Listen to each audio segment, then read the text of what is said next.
इसमें हम थोड़ा सा पावर बीआई के एडवांस फीचर्स को थोड़ा एक्सप्लोर करेंगे और एक रिपोर्ट इसके ऊपर जो है हम डिज़ाइन करेंगे। थोड़ा सा चीज़ों को डिटेल में हम देखेंगे।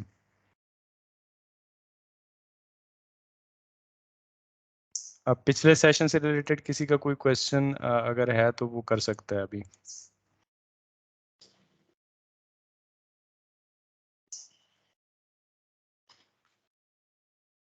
अच्छा, एक चीज़ मैं इसमें एडिशन करना चाहूँगा कि जो पिछले सेशन में मैंने आपको बताया था कि कोई माइक्रोसॉफ्ट का जो अकाउंट है वो उस पावर बीआई में साइन इन के लिए यूज़ होता है। दिस वाज ऑलमोस्ट 2.5 years अगो कि जब पावर बीआई इसके ऊपर हो जाता था कन्फिगर। लेटर ऑन उसके बाद मैंने इसको चेक नहीं किया। Now recently they have change the mechanism and now you can only sign in on Power BI service with only any organizational account which has provided, any organization which has provided it to you. So that can be a student account, I think, and any organization like IT industry or anything else, any sort of industry which is which is in some sort of a partner with Microsoft. So that account is enough for sign in with Power BI.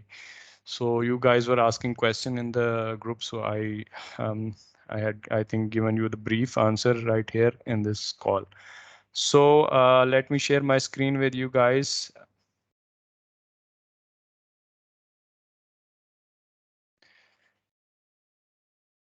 Let me open Power BI desktop. Today we are going to connect our Power BI with the Power BI with a SQL Server DWH. Which is again the DWH AdventureWorks DWH, and we are gonna build the reports as some sort of a sales report on that particular DWH. We will view the things in details. So if my screen is not visible to anyone, you guys can let me know at any time. So here is the Power BI desktop. I think you all of you guys are ready with this installation. And now again, we are going to get data set, which we have already learned in previous session. We will select SQL Server, and here we have a SQL Server connected to it. So it is the name of SQL Server, which is locally installed on my machine. I have copied the name of the SQL Server. That is, the first portion is the name of my machine, and the second portion is the name which I have chosen for this unique instance which is running on my machine. I can also select database. That is again optional. If I will paste the database name here, we don't need to select it. It will not show the list of databases available in that particular server. Again, if we do not paste any database name, then it will show all the list of databases which are readable with this which are available on this particular.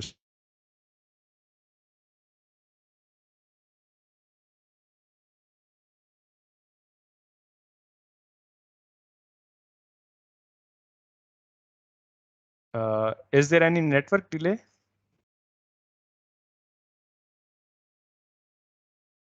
No, sir, it is clear. Okay, so again, I'm going in advanced option and I'm going to paste 120. This 120 basically is in second. So it means 2 minutes of failover timeout I have set here. I have not pasted any SQL command, anything else I have not changed because I want to go with the default option. So I will select OK, and it will start reading, trying to connect to the SQL Server. So it has already connected to the SQL Server. Here we have a server name, and we have all the list of databases which we have on our SQL Server machine, local machine. So let me show you. We have databases, and here we have AdventureWorks, OLTP, DWH, Lightweight, and these are three some sort of default databases which already were present when I installed the SQL Server, and this is my database which I previously used for SSIS session. So we need to select this DWH. I am going to expand it. So you guys, here you will be, you need to know a concept. You can see this is a function, some sort of a function, pre-built function. These are the tables. you can see the icons. This icon shows that these all are the tables. And this icon, which is basically showed in double windows, like there is some sort of a table inside and other table showing on top of that table. So this is basically view. What I have did, I have created all the view. I have created the views on based on all the DWH tables, which we can import in our uh, Power BI. So I will select not I will not select the tables directly from here. I will select the views, which is again our that is known as semantic layer of our DWH. So this was the concept which I wanted you guys to know about. So I make a views on those particular tables. So I am selecting not all of the views, not all of the tables. I will call them these objects as tables because we are here in Power BI, these objects will behave like tables, but these are the views in SQL, and these are this is known as a semantic layer in industry. Wherever you go, you guys will be calling this layer as semantic layer. You can call it maybe in somewhere in industry they are calling them views, but this is a semantic layer conceptually. So I am selecting dim customer. Dim date is again a necessary table. Let me select dim employer, dim geography, dim organization, dim product category, subcategory. We need to select promotions, and we are going to select only two facts like fact finance and fact internet sales. We also select fact sales reason. So here we have a sales reason key and sales order line number and sales order number. It will, I think, will provide some sort of analytics which will provide this sales where some sort of a sales has happened. So it will provide some sort of intelligence on this fact. So we are not going to transform of our data. We are going to load the data. So it will take a little bit of time to load the data because the data is, I think, pretty much on medium level. So it has imported all the tables which I have selected, like they were views initially, and now they have become Power BI tables. So what I am gonna do, I am just gonna remove AX and view. Basically, AX was a schema, and view I attached with these tables so that they must be known as they are the views. We have created them as views. So uh, I want to rename these tables. Let me show you. We are going in edit queries, and I am removing this portion of the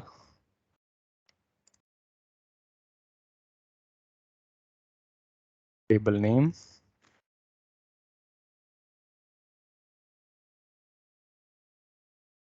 So the names must be shown as cool and nice.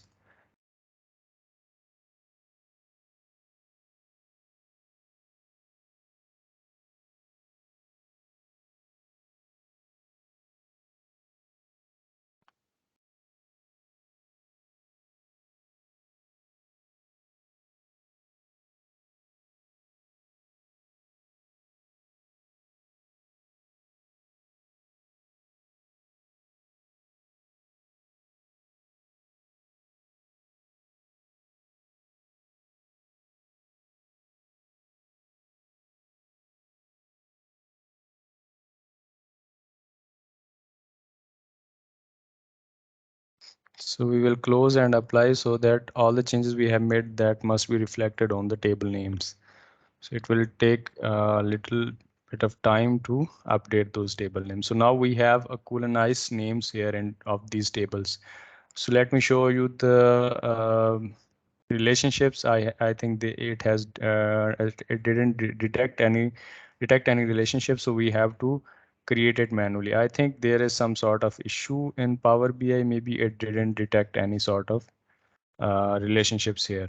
So we only need to do, we are going to in a modeling tab, we are going to go in a modeling tab, and we are going to create the relationship manually. So we will select what we will select: fact internet sales. First we have to select first fact internet sales. So we have a product key. We already know it will be available. It will be in product table as product key. So we will select the columns, select the tables, and select the columns. I think there is some sort of issue.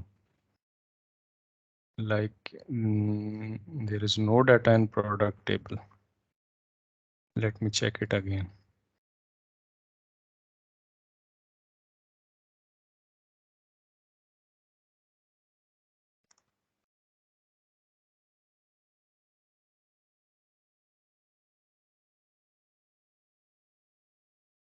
Sir कल मैंने try किया था इसको और जी इसी तरह कल जब फैच किए तो एक टेबल की जो वैल्यूज आ रही थी वो सब में नल आ रहा था। तो लेकिन उस टेबल में वैल्यूज थी।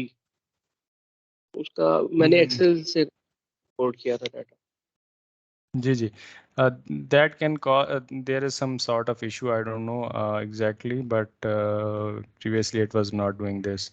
Let me show it, try it once again, because Microsoft sort of things जो हैं वो इसके ऊपर इस तरह के issues जो है ना वो कभी कभी appear हो जाते हैं, जो कि unknowingly और they are annoying, but वो हो जाते हैं. Let me check it again.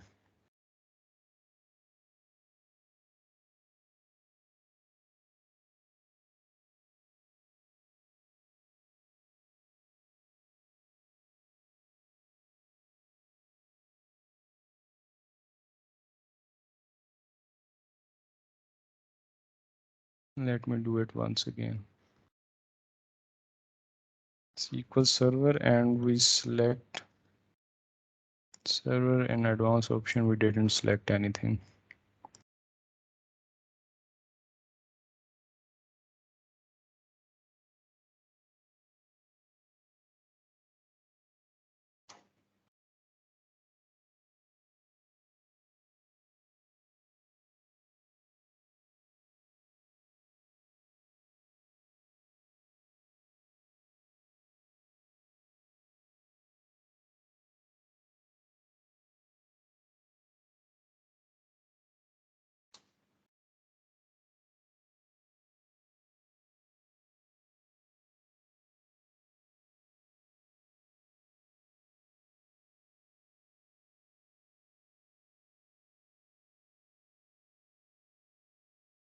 So we are going to load this. I hope this time it will not cause any issue.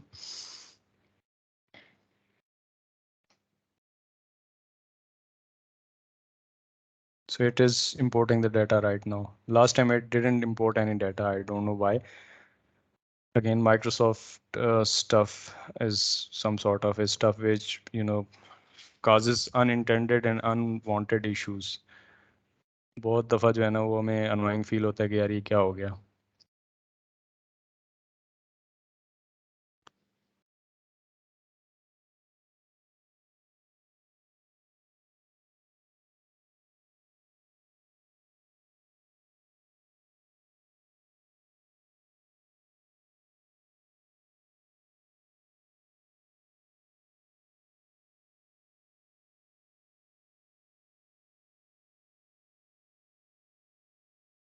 Now it is showing the data tab as well.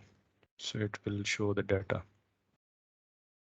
Okay, we are going again in the edit query option, and we have to change the name of these tables so that they look nice.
close and apply, and it will refresh the table names. Okay. So if we see, it has already, built some sort of relationships based on the names, like the surrogate keys. अब इसमें जो है जो चीज़ें रह गई हैं वो हम इसमें देख लेंगे फर्दर बाद में. अभी हम जस्ट कुछ रिलेशनशिप्स देख लेते हैं. लाइक फैक्ट इंटरनेट सेल्स के साथ रिलेशनशिप है डिम करेंसी का, क्योंकि करेंसी के ऊपर होगा, करेंसी की के ऊपर दोनों साइडों पे. ठीक है. इसमें भी होगा और इसमें भी होगा करेंसी की. इसका है जी कस्टमर की का डिम कस्टमर के साथ. ये वाला रिलेशनशिप है जी इसका डिम सेल्स टेरिटरी के साथ, एंड डिम प्रमोशन के साथ होगा, और डिम प्रोडक्ट के साथ. अब डिम प्रोडक्ट का अगर फर्दर देखा जाए तो इसका रिलेशनशिप बन रहा है डिम प्रोडक्ट सब कैटेगरी के साथ, और सब कैटेगरी का बन रहा है डिम प्रोडक्ट कैटेगरी के साथ. So anyone of you guys can tell me कि ये कौन सा स्कीमा बन रहा है. कोई स्कीमा से अवेलेबल है, स्कीमा से ऑलरेडी कोई अवेयर है कि ये कौन सा स्कीमा है.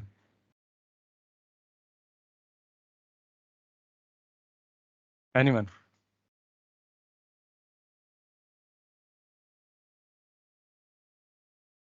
You can unmute your mic and give your answer.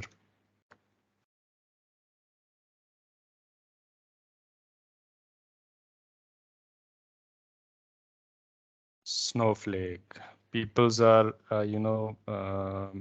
messaging that this schema is. Siddique says कि ये स्टार स्कीमा है. अच्छा, ये स्टार स्कीमा नहीं है, ये स्नोफ्लेक स्कीमा है जिसमें एक डायमेंशन दूसरी डायमेंशन के साथ फर्दर अटैच्ड है. ये ऑलरेडी मैंने आपको बताया था. दो peoples, one is SN and the other one is Usama. He says कि स्नोफ्लेक, ये एक स्नोफ्लेक स्कीमा है जो कि हमने ऑलरेडी बना के भी देखा था, कि जिसमें हमने कहा था कि हमारी जो डायमेंशंस हैं वो जो है ना नॉर्मलाइज्ड होंगी. तो इसमें हमारी डायमेंशंस जो है ना वो सेल्स की कैटेगरी और sub category, those are normalized and those are attached to the dim product. So this is basically a snowflake schema. ये ऑटोमेटिक जो हमारा जो एडवेंचर वर्क्स है, बेसिकली ये स्नोफ्लेक स्कीमा बना हुआ है. तो अब हम एक सेल की इस फाइल को हम करते हैं save. Let me save it on desktop. sales report is the name of this file. This file's extension is PBIX. We have again two types of files. PBIX is basically a file in which we can contain the data like report ka template, model and data. All things will be present in this file. और हमने अगर किसी को वो file share करनी है तो हम PBIT बना देते हैं. बेसिकली इसमें टेम्पलेट होगा, टेबल्स होंगे, लेकिन डाटा नहीं होगा. उससे क्या होता है कि फाइल का साइज रिड्यूस हो जाता है. बेसिकली टेम्पलेट फाइल हो जाती है, power B template file. And you can send it to anyone. He can just connect to the data source and refresh the data. तो डाटा जो है ना विजुअल्स में अवेलेबल होगा. लेकिन अभी हम इसको पावर बी PBX फाइल्स बना देते हैं. So we have saved the file as sales report, and we are going to give the name of daily sales to this page, daily sales. So this report, this page, on this particular page, we will show the daily sales KPIs. So let me create few of the measures. Like हम अगर sales की बात करते हैं. अच्छा, ये एक पुराना तरीका था जिसमें हम क्या करते थे कि हम जिस टेबल का जो मैयर है वो उसी टेबल के अंदर बनाते थे. इस बीच में माइक्रोसॉफ्ट ने एक नए कुछ फीचर्स इंट्रोड्यूस करवाए थे. उन फीचर्स में आप क्या करते हैं कि आप जो मैयर्स हैं वो एक टेबल बना लें, एक कैलकुलेटेड टेबल बना लें. उसमें कोई कॉलम ना हो, उसमें आप फोल्डर बना के तो मैयर्स को आप फोल्डर के अंदर जो है ना वो अरेंज कर सकते हैं. तो आज हम वो थोड़ा सा चीज़ देख लेंगे कि हम किस तरह से अपने मैयर्स को फोल्डर वाइज एक ब्लॉक्स में रख सकते हैं, ताकि हमारा जो मॉडल है वो थोड़ा सा नाइस दिखे. अब इन जो टेबल्स हैं इनमें सारे हमारे हायरार्किकल कॉलम्स, डेट कॉलम्स और सिंपल कॉलम्स होते हैं, न्यूमेरिकल या एनवार चार बेस्ड. तो हम एक नया टेबल बनाते हैं जिसमें हम जाएंगे होम टैब में. होम टैब में जाके हमारे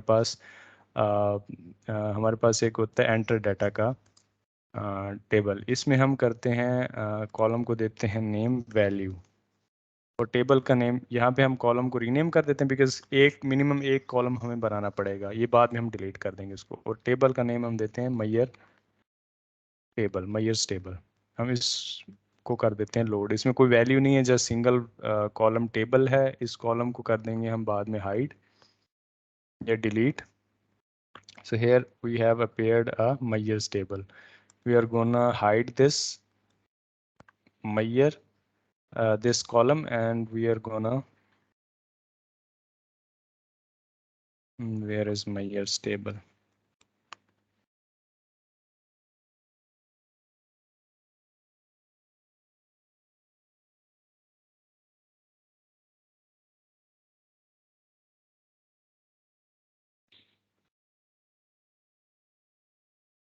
So we are gonna create fact internet sales में हम जो है ना एक Meyer create करते हैं sales का।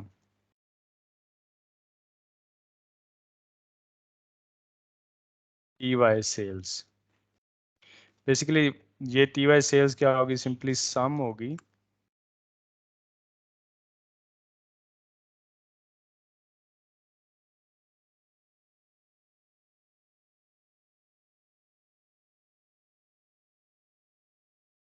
sales amount का, और इसको हम कहेंगे TY sales। ठीक हो गया, इसमें कोई हम फिल्टर अभी अप्लाई नहीं कर रहे हैं।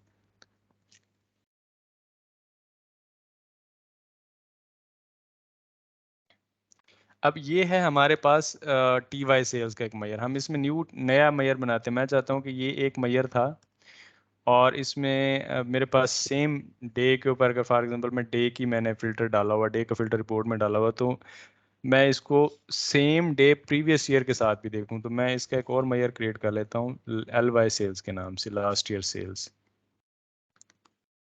That measures logic can be, we will use calculate TY sales.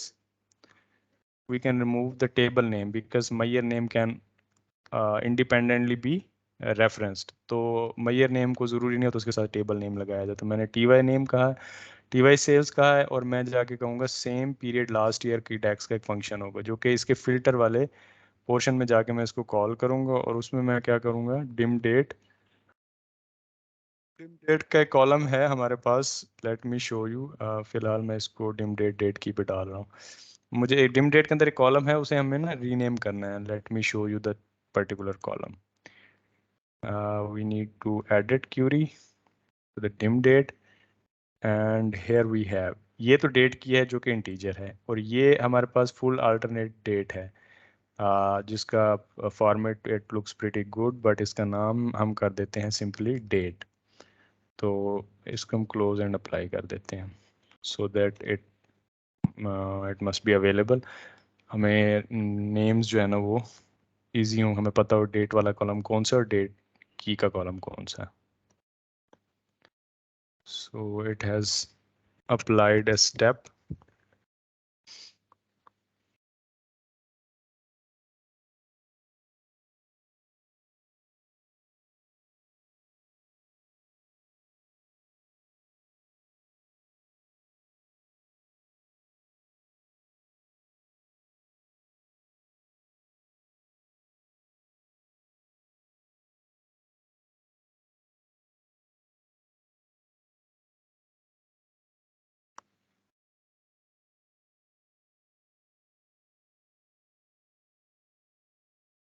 So it has applied all the changes. And I'm gonna change date को मैं date से date की को मैं date से change कर रहा हूँ। अब ये जो मैयर है, क्योंकि basically same period last year जो वो डेट के ऊपर काम करता है, डेट की के ऊपर काम नहीं करता। जो डेट मेरे ऊपर स्लाइसर में सिलेक्टेड होगी, सेम डिम डेट की प्रीवियस ईयर की लास्ट डेट जो है ना, जो अल्टरनेटिव डेट होगी वो उठा लेगा वो। अब मैं यहाँ पे अगर आपको दिखाऊं, मेरे पास दो मैयर्स हैं, मैंने अभी फिलहाल दो मैयर्स क्रिएट किए हैं, लास्ट ईयर सेल्स और दिस ईयर सेल्स का। तो अब मैंने जो वो मैयर्स वाली एक मैयर टेबल एक बनाया था, उसके अंदर मैंने आपको बताया था कि हम इनको अरेंज करेंगे। तो वो कैसे होंगे, हम प्रॉपर्टीज में जाएंगे, हम जाएंगे सबसे पहले मॉडल टैब के अंदर, and then we will go into the properties tab. Properties tab के अंदर हम सबसे पहले सेलेक्ट करेंगे होम टेबल। ये हमारा मैयर है, मैयर जो हमने ऑलरेडी यहाँ पे इस जगह सेलेक्ट किया हुआ है। और ये है जो होम टेबल जिसके अंदर वो रिजाइड कर रहा है इस वक्त वो फैक्ट इंटरनेट सेल्स के अंदर पड़ा हुआ है, तो यहाँ पे फैक्ट इंटरनेट सेल्स आ रहा है। यहाँ से मैं इसका टेबल चेंज करूंगा measures table, and measures table के अंदर ये ऑलरेडी चला गया यहाँ पे। अब अगर मैं इससे ये वाला इसका कॉलम जो है ना डिलीट कर दूं तो it will automatically delete this column only and mayor table will exist. अब लास्ट ईयर सेल्स मेरे पास जो है वो सिंपली ऐसे पड़ा हुआ है मैयर्स टेबल के अंदर डायरेक्ट। मैं चाहता हूँ इसको एक फोल्डर में रख दूँ, एक फोल्डर क्रिएट कर दूँ, तो मैयर टेबल उसका जो मेरे पास लास्ट ईयर सेल्स आ गया, और यहाँ पे मैं कर देता हूँ डिस्प्ले फोल्डर। अभी डिस्प्ले फोल्डर कोई नहीं है, मैं कर देता हूँ कि जिस सेल्स के नाम से एक फोल्डर क्रिएट कर देगा ऑटोमेटिकली। और जब मैं यहाँ पे इसको क्लिक करूँगा it will create a sales folder with the name of sales, and ये मैयर जो है ना इसने उसको डाल दिया। बिकॉज अगर मैं इस मैयर पे क्लिक करूँ आप यहाँ पे देखेंगे last year sales, home table mayor table, और इसका जो डिस्प्ले फोल्डर है दैट इज बेसिकली सेल्स। अब इसमें जो दूसरा मैयर था सिंपली मैं इसको भी चाहता हूँ कि ये भी सेल्स के उसमें चला जाए, तो मैं जाऊँगा मैयर्स टेबल के अंदर, आई विल सिलेक्ट। यहाँ पे अगेन आपके पास फोल्डर जो है ना वो सिलेक्शन में नहीं आएगा, फोल्डर का नेम आपको बार बार लिखना पड़ेगा, सेल्स का फोल्डर है। आप कहीं पे भी क्लिक करेंगे तो ये आपका इसके ऊपर अप्लाई हो जाएगा। And now if you go to the sales mayor table के अंदर जाके सेल्स में देखेंगे तो आपके दोनों सेल्स के जो मैयर्स हैं वो अगेन सेल्स के फोल्डर में हैं। सिमिलरली आप दूसरे फोल्डर्स भी हम इसी तरह से बनाएंगे, और उन लेट्स से इन्वेंट्री के मैयर्स हैं वो सारे इन्वेंट्री के फोल्डर में आ जाएंगे। तो आप अरेंज कर सकते हैं मैयर्स को एक टेबल के अंदर। Again this is the best practice which you can use anywhere in the industry. तो ये एक बहुत अच्छी प्रैक्टिस है अगर आप इस तरह की प्रैक्टिस यूज़ करते हैं, जो कि आपके लिए बेनिफिशियल हो सकती है। फर्दर हम जाके डाटा की विजुअलाइजेशन के ऊपर आज थोड़ा सा देखेंगे, फर्दर मैयर्स भी कुछ क्रिएट करेंगे। लेट मी शो यू कि अगर मैं मेरे पास एक स्लाइसर मैं ऐड कर देता हूँ। Late me show you a slicer. I will select the date column from dim date. Here we have a date column. I'm gonna add this date. इसमें अब इस विजुअल के अंदर मुझे मल्टीपल जो है ना वो डेट की जो फॉर्मेटिंग है वो मल्टीपल प्रोवाइड कर रहा है। Like I can let me go to the view tab first and we have to fit with. So ये मुझे जो है ना इसमें डिफरेंट सॉर्ट ऑफ स्लाइसर्स की जो रिलेटिव टाइम आप दे सकते हैं, रिलेटिव डेट दे सकते हैं, ड्रॉप डाउन आप सेलेक्ट कर सकते हैं, बिफोर आफ्टर। इसमें हर एक विजुअल का अलग से आपको जो है ना व्यू दिखेगा। लाइक ड्रॉप डाउन करेंगे तो आपको ड्रॉप डाउन दिखेगा, आप जब सिलेक्ट करेंगे आपको ड्रॉप डाउन में वैल्यूज दिखाई देंगी। इसी तरह से जब आप इसमें सिलेक्ट करेंगे बिफोर, तो ये आपका आपको सिर्फ अपर लिमिट दी होगी, आप कोई अपर लिमिट सेलेक्ट करेंगे उससे बिफोर का डाटा आपको दिखा देगा। आफ्टर का सेम सिमिलरली आफ्टर दिखाएगा। लिस्ट का ये होगा कि आपको लिस्ट में वैल्यूज दिखेंगी। अगेन आपको अगर स्लाइसर यहाँ पे पूरा दिखाना है एक साइड पे, तो आप एक इस तरह से आप एक दे सकते हैं, लिस्ट प्रोवाइड कर सकते हैं। सिमिलरली आप अगर इसमें जाके लेट मी शो यू,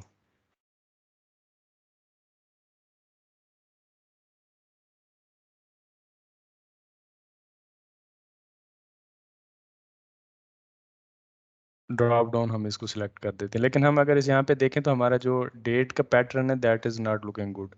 तो हमें डेट का जो पैटर्न है वो जाके चेंज करना है। हम डिम डेट के अंदर जाते हैं और डिम डेट के अंदर जाके edit query, here we select date column and we go to the transform tab। यहाँ पे हमारे पास इसकी जो टाइप है दैट इज डेट। यहाँ पे हमने इसको डेट सेलेक्ट किया। हम यहाँ पे भी इसको कर सकते हैं, हम इसको इसका एक दूसरा तरीका उससे भी कर सकते हैं। Let me show you once that's completed.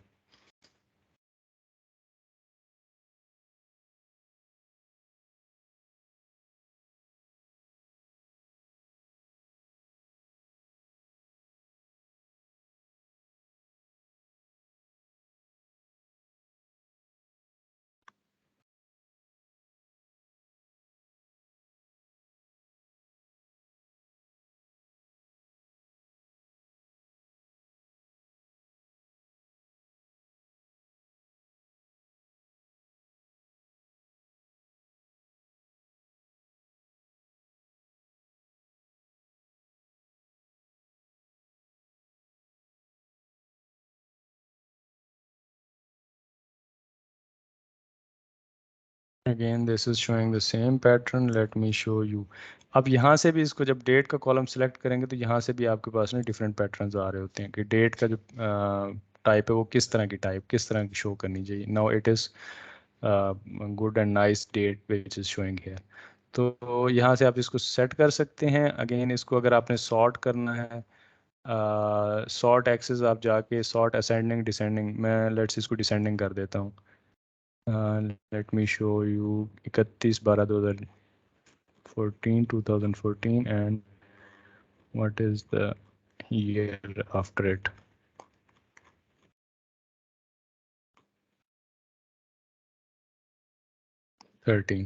जो लास्ट ईयर है 2014 वो ऊपर आ रहा है. ठीक है. और यही मैं चाहता था कि जो लेटेस्ट डेट है वो ऊपर आ जाए. अब यहाँ पे आप जैसे कि मैंने यहाँ पे देखा कि बहुत ज़्यादा डेट्स आ रही हैं. मैं चाहता हूँ कि इसके ऊपर सर्च अप्लाई हो.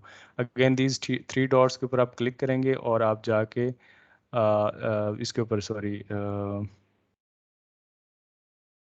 इस फॉर्मेट के ऊपर आपको जो है ना सर्च का ऑप्शन इनेबल नहीं है. अगर आप इसको चाहते हैं कि सर्च का तो आपको इसको लेके जाना पड़ेगा टेक्स्ट फॉर्मेट में. डेट के ऊपर सर्च का ऑप्शन इनेबल नहीं होता क्योंकि डेट के डिफरेंट पैटर्न्स होते हैं डिफरेंट फॉर्मेट्स होते हैं तो आपको इनेबल्ड नहीं होता उसका जो है. बाकी जो आपका टेक्सचुअल डाटा उसके ऊपर आपको सर्च इनेबल्ड होती है. तो यहाँ पे अगर फॉर एग्जांपल मैं चाहता हूँ कि मेरे पास सिर्फ डेट ना हो इसको मैं कॉपी करके मेरे पास ईयर हो. और अगेन मैं इसमें देखता हूँ फिजिकल ईयर का मेरे पास कॉलम है. फिजिकल ईयर हो मेरे पास. I am gonna remove that. I am gonna change the name physical year.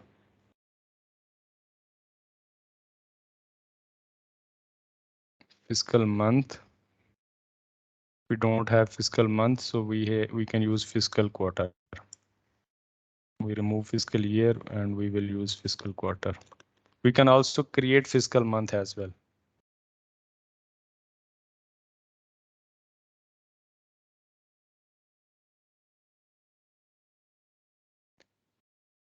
So we have put 3 filters here and now we are going to put some cards like this one is a card. Let me copy it and paste it. हमारे पास जो हमने measures create किए थे वो this by sales.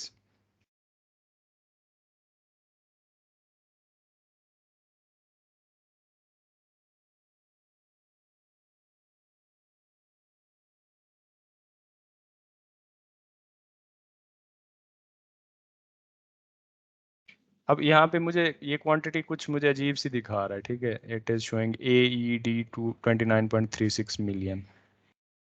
इसके साथ एक currency भी दिखा रहा है और यहाँ पे ये दिखा रहा है सिर्फ 29 million sale. I think this sales is pretty much flat. अच्छा अब ये हमारे पास मैं चाहता हूँ कि जैसे यहाँ पे 29.3 मिलियंस दिखा रहा है 36 मिलियंस यहाँ पे भी ये 2 डिजिट्स में मुझे दिखाए. Late me show you if I से आवर ईयर इज. इसको भी मैं सॉर्ट एक्सेस इसको मैं जाके सॉर्ट असेंडिंग कर देता हूँ. Sorry sort descending. Latest year मेरे पास ऊपर होगा 2014 physical quarter first and date उसमें से मैं कोई सिलेक्ट कर लेता हूँ. I think this date table has no connection with the sales table. और यहाँ से हमें कैसे पता चला क्योंकि जब हमने फिल्टर सेलेक्ट किया तो इन KPIs के ऊपर कोई इम्पैक्ट नहीं आया. तो इससे हमें पता चला कि हमारा जो मॉडल है उसके अंदर ये एक्चुअली आपको ये सेशन यही बता रहा है कि आपने किस तरह से डिटेक्ट करना है कौन सी चीज़ कैसे एडवांस चीज़ों के ऊपर आपने चीज़ें सॉर्ट कैसे करनी है आपने डेक्सेस कैसे लिखनी है आपने गेटवेज कैसे कन्फिगर करने हैं आपने इंक्रीमेंटल रिफ्रेश किस तरह से लगाने हैं. अगेन आपने जाके उसके ऊपर जो स्केड्यूल रिफ्रेशेस हैं वो कैसे इनेबल करने हैं. तो अगेन हम आज सारी ये चीज़ें उसमें से एक रिपोर्ट भी हम बनाएंगे टोटल एंड टू एंड ताकि हमें चीज़ों का आइडिया हो सके. तो अगेन हमें यहाँ से पता चला कि जब हम फिल्टर अप्लाई कर रहे हैं इन KPIs की वैल्यूज़ के ऊपर कोई इम्पैक्ट नहीं आ रहा. तो इट मीन्स कि हमारा जो डेट का रिलेशनशिप है वो मिसिंग है फैक्ट इंटरनेट सेल्स के साथ. तो यहाँ पे मैं सिलेक्ट करूँगा डिम डेट. ये वो रिलेशनशिप है जो कि मैं मैनुअली बनाऊँगा fact internet sales. So we have date की. अब यहाँ पे इसकी रीज़न ये थी कि यहाँ पे सिंपल डेट की नहीं थी. यहाँ पे ड्यू डेट की थी, शिप डेट की थी, और हमारे पास ऑर्डर डेट की थी। तो मैं सेल्स को ले जाता हूँ ऑर्डर डेट के ऊपर कि जिस दिन ऑर्डर हुआ तो मैं समझ रहा हूँ, मैं कंसीडर कर रहा हूँ कि ये मेरे सिस्टम की सेल्स हो गई है। अगेन जब मैं इन दोनों को सिलेक्ट कर रहा हूँ, इनका डाटा का पैटर्न सेम है, दोनों इंटीजर्स हैं। इसने उसकी कार्डिनैलिटी खुद से डिटेक्ट कर लिया है। डिम डेट साइड पे 1 है और सेल्स साइड पे मैनी है, और सिंगल है, मींस डिम डेट से फैक्ट को ये करेगा फिल्टर। नाउ जैसे मैं इसको क्लोज करूंगा, it will show you the magic. On particular selected date, it didn't show me any sales. Let me close, unselect the quarter. If I unselect the year, I think there are few years where we don't have any sales. Like हमारी जो last cell है वो 2011 के अंदर है, उसका second quarter select करता हूँ, उसकी कोई डेट सेलेक्ट करता हूँ, तो मेरे पास सेल्स आ रही है। अब हमारे पास इस केपीआई के अंदर अगेन आप देख रहे हैं कि यहाँ पे 2 डेसिमल प्लेसेस हैं, और ये इसका के जो 1000 है वो लगा हुआ है साथ, और ये इसके साथ करेंसी नेम आ रहा है। इसके साथ करेंसी नेम नहीं है, और इसके साथ डेसिमल प्लेसेस भी नहीं आ रहे, और इसका जो वैल्यू का जो है साइन वो आ रहा है कि ये के में है, मिलियन में है, 1000 में है, या बिलियन में, जो भी वट एवर इट इज। तो हम इसको कैसे सेट कर सकते हैं?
Am I audible?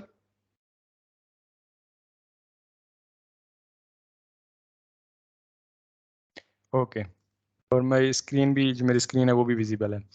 Okay, we're we're on the point कि हमने इसको जो इसका करेंसी का सिंबल है वो किस तरह से ऐड कर सकते हैं या उसको रिमूव कर सकते हैं। हमारे पास 2 ऑप्शन हैं, या तो हम सेपरेटर डाल सकते हैं।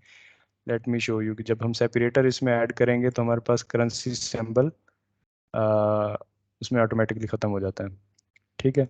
या फिर हम करेंसी सिंबल डाल सकते हैं। जर्नल अगर हम सेलेक्ट करेंगे, जर्नल करेंसी, तो ये हमें डॉलर में दिखा देगा, और अगर इसके अलावा कोई करेंसी हमारे पास जो अवेलेबल करेंसीज हैं उसमें से कुछ सेलेक्ट करेंगे तो वो करेंसी हमें वो उसके साथ दिखा देगा, ताकि हमें पता हो कि ये कौन सी करेंसी है।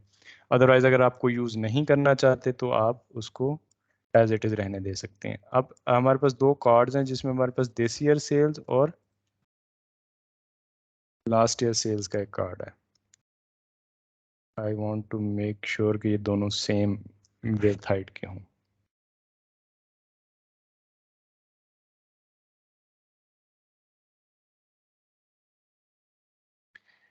ओके, अब हमारे पास आता है कि हमने इनको कलरिंग कैसे करनी है, इनकी प्रॉपर्टीज कैसे जाके सेट करनी है। हमारे पास ये है विजुअल जो हम add data to your visual, जहाँ पे हम जो कोई कार्ड वगैरह डालते हैं तो ये उसका जो है ना फर्स्ट टैब होता है जहाँ पे फील्ड्स वगैरह उसका ड्रिल थ्रू कॉलम्स, या उसमें कोई हमने कोई फिल्टर्स वगैरह कोई यहाँ पे अप्लाई करने हैं तो वो यहाँ पे हमारे आ जाते हैं, अगर किसी रिपोर्ट के ऊपर या विजुअल के ऊपर या पूरी अपना रिपोर्ट के ऊपर हमको फिल्टर अप्लाई करना चाहते हैं, यहाँ से हम विजुअल डालते हैं। अब विजुअल्स की प्रॉपर्टीज होती है, हर विजुअल की अपनी डिफरेंट किस्म की प्रॉपर्टीज होती हैं। हमारे पास विजुअल में जनरल प्रॉपर्टीज होती हैं और विजुअल प्रॉपर्टीज होती हैं। लाइक इफ आई से कि हमारे पास कॉल आउट प्रॉपर्टी में हमारे पास ये उसके जो टेक्स्ट है, जो डाटा का जो डाटा जिसमें वो दिखा रहा है उसकी ये प्रॉपर्टीज हैं। लाइक यहाँ पे ब्लैक है, यहाँ पे उसका 45 फाउंट है, फाउंट का जो स्टाइल है वो है हमारे पास, मैं इसको बाय डिफ़ॉल्ट रहने दे रहा हूँ जो भी है इसमें। और इसमें डिस्प्ले यूनिट्स ऑटो हैं, अगर मैं कोई 1000 पे फिक्स कर दूंगा तो ये मुझे अगर वैल्यू बढ़ जाएगी तो ये मुझे 1000 में ही दिखाएगा, और अगर वैल्यू कम हो जाएगी तो ये भी उसको पॉइंट्स में दिखा के डाल के मुझे वैल्यू 1000 में ही दिखाएगा। तो मैं इसको ऑटो पे रख रहा हूँ ताकि अगर वैल्यू बढ़े तो ये मिलियंस में और बिलियंस में चला जाए, और अगर वैल्यू कम हो तो ये ऑटोमेटिकली नीचे सब यूनिट्स में आता जाए। इसी तरीके से इसको मैं कलर को जो है ना इसकी मैं क्या क्या इसको कहते हैं कि आप जो है कंडीशनल फॉर्मेटिंग भी कर सकते हैं कि अगर मेरी वैल्यू कोई एक स्पेसिफिक थ्रेशोल्ड से ऊपर जाए तो इसका कलर, लेट से मैं कहता हूँ मेरा जो टारगेट है वो 10K का है, अगर 10K से ऊपर 10K या 10K से ऊपर जाती है तो ये वैल्यू ग्रीन दिखे थे मुझे। अगर उससे नीचे है तो मुझे वैल्यू जो है ना अगर 5 से 10K के दरमियान है तो मुझे वैल्यू येलो दिखे कि near to approaching to the target है, और अगर उससे भी मेरी 5K से भी कम है तो मुझे वैल्यू रेड दिखे कि मेरी जो इंटेंडेंट सेल है वो आज पूरी नहीं हुई।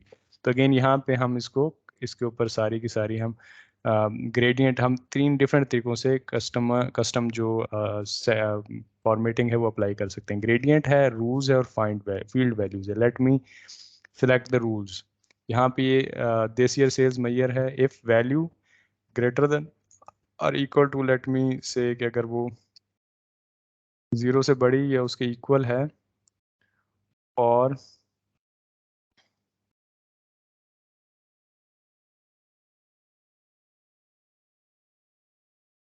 5K से छोटी है, देन आप उसको रेड कलर दे दें। ठीक है, let me apply simply this rule. तो अभी देखें ये वैल्यू रेड होगी। इसी तरह से अगर मैं इसकी अल्टरनेटिव और भी इफ एल्स यहाँ पे कर दूंगा, let me add new rule, तो सिंपली ये अगर मैं इसको कहूँगा ग्रेटर है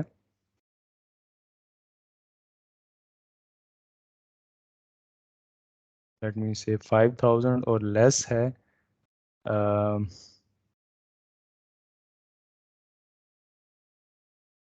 0 और 3000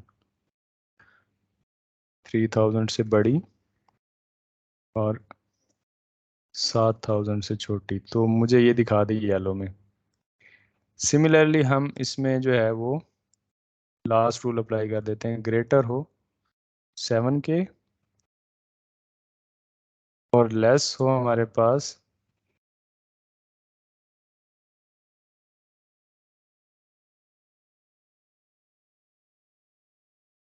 लेट मी से कि ये सिर्फ सिंपली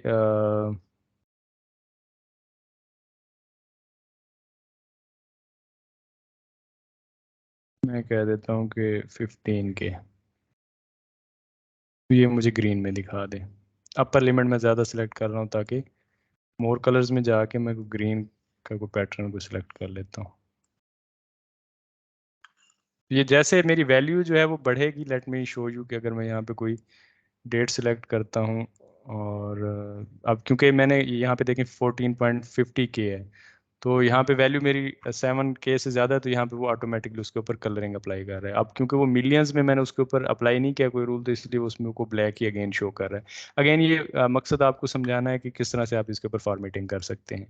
अगेन हम यहाँ पे एक विजुअल डालते हैं, हम इसमें मैट्रिक्स डाल देते हैं। मैट्रिक्स में मैं आपको दिखा देता हूँ कि हम इसमें कंपैरिजंस को कैसे एक दूसरे के साथ साइड बाय साइड देख सकते हैं। मैं इसका बैकग्राउंड वगैरह थोड़ा सा चेंज कर लूँ।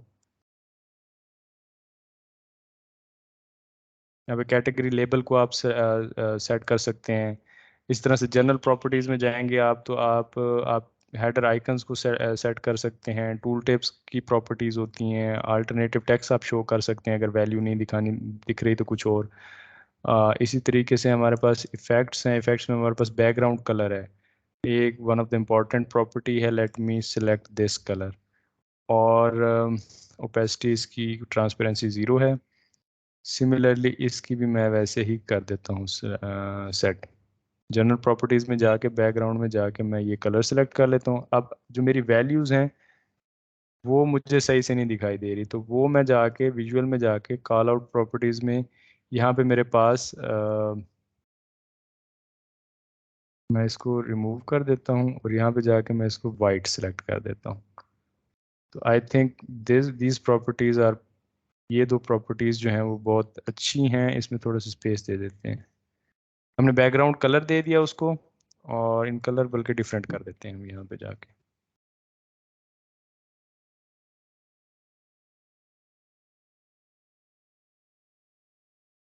Late me show you properties, effects, background, इसमें ये कर देते हैं। अब हमारे पास दो डिफरेंट कार्ड्स हैं।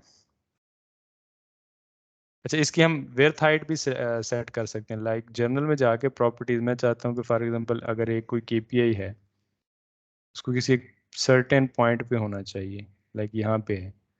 अब इसकी प्रॉपर्टीज, इसको मैंने सेलेक्ट किया, इसकी प्रॉपर्टीज में गया, जनरल प्रॉपर्टीज में। अब इसकी हाइट 150 है, विड्थ इसकी 201 है। Let me make it 200। इसकी भी मुझे 200 करने हैं, 200। मैं चाहता हूँ इसकी जो पोजीशन है वो हॉरिजेंटल हो, यहाँ से हॉरिजेंटल साइड से इसकी 5 पिक्सल छोड़ के हो, ठीक है। और सिमिलरली इसको भी मैं यहाँ पे इसके करीब अलाइन कर देता हूँ। अब मैं चाहता हूँ कि नीचे दिस ईयर सेल्स और लास्ट ईयर सेल्स की जो टेक्स्ट है ये भी हमारे कुछ थोड़ी सी अच्छी दिखे। लेट मी सिलेक्ट दिस और कलर में जाके कैटेगरी लेबल में जाके इसको भी वाइट कर देता हूँ ताकि मुझे सही से अवेलेबल हो। अब ये हमारे पास दो कार्ड्स हमने डाले, उन दो कार्ड्स में हमने दिस ईयर सेल्स और लास्ट ईयर सेल्स दिखा दी। अब यहाँ पे हमने एक मैट्रिक्स डाला। इस मैट्रिक्स में हम कुछ सेल्स जो है ना वो हम डाल देते हैं। लाइक प्रोडक्ट है, प्रोडक्ट इंग्लिश नेम, मैं यहाँ प्रोडक्ट इंग्लिश नेम डाल देता हूँ। मैं जाके दिस ईयर सेल्स डाल देता हूँ।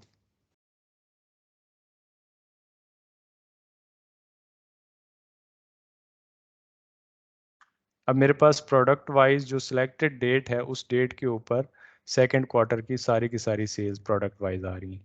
सिमिलरली अब ये तो मेरे पास जो सिलेक्टेड डेट है उसकी आ रही है। अब मैं अगर फॉर एग्जांपल चाहता हूँ कि वीक वीक बाय वीक के जो है ना मैं एनालिसिस करूँ कि दिस ईयर का लास्ट ईयर, अब ये था this year sales versus last year sales जो सिलेक्टेड डेट है। अगर फॉर एग्जांपल क्वार्टर सिलेक्टेड है तो पूरा क्वार्टर मैच हो रहा है दिस ईयर का लास्ट ईयर के साथ।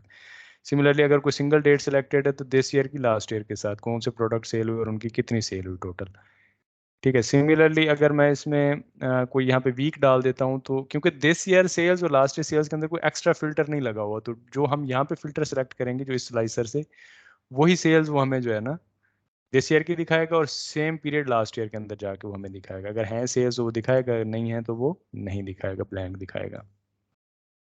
Late me select 2010। I think we have only the sales of 2011.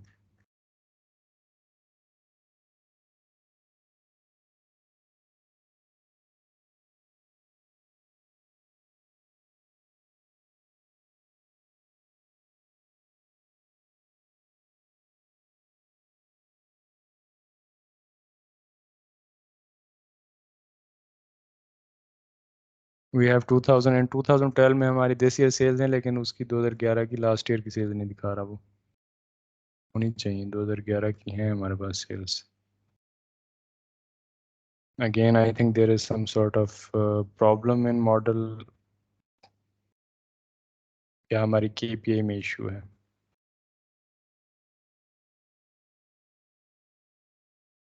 First quarter,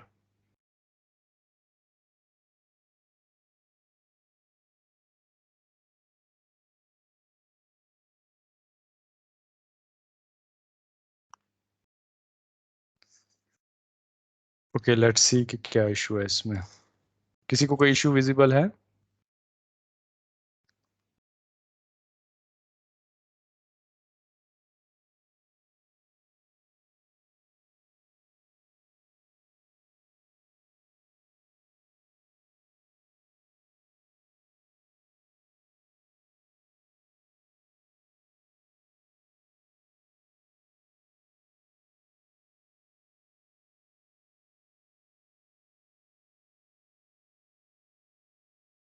I think there is some sort of critical issue जो कि हमें अभी शायद देखने में भी थोड़ा टाइम ले जाए।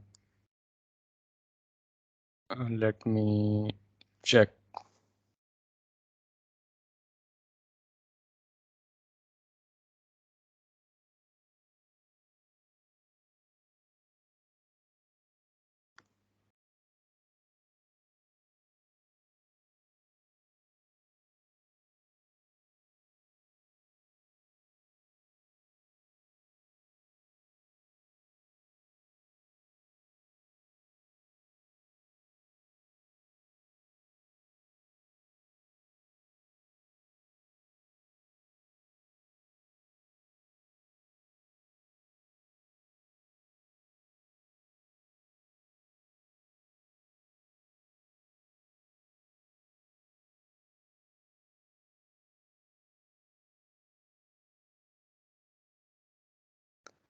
हालांकि सेम पीरियड लास्ट ईयर को यहाँ पे काम करना चाहिए, लेकिन आई डोंट नो क्यों नहीं कर रहा इसको। फिल्टर में डिम डेट, इसका date end date is equals to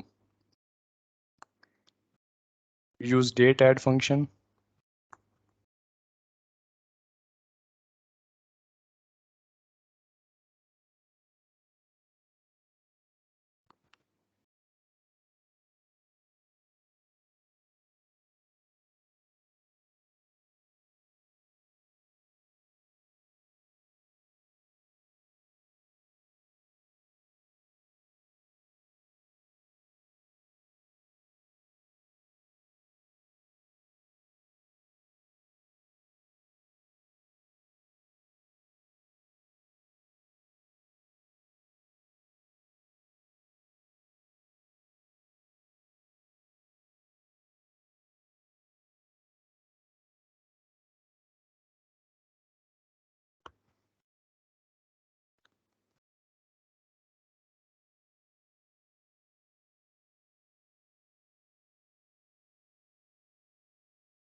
Let me Google it.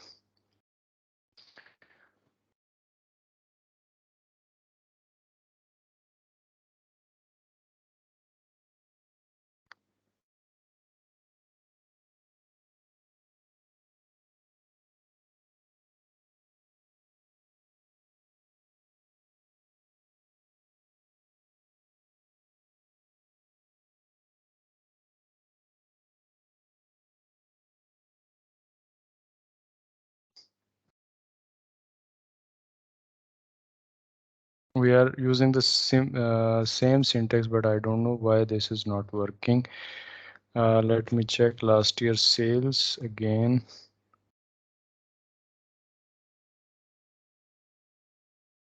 Same period last year.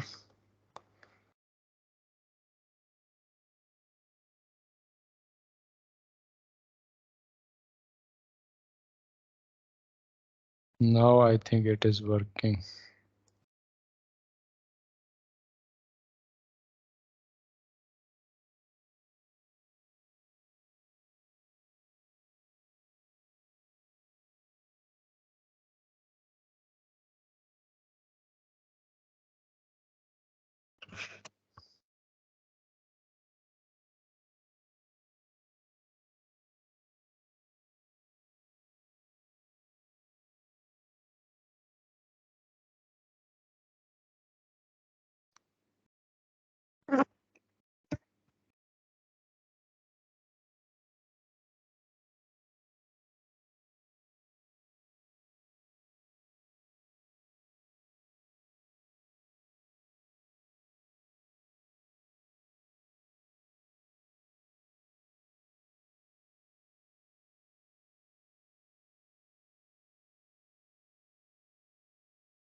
I think there is some sort of issue with last year's sales. Okay, dim date -1 and year add date कर दी.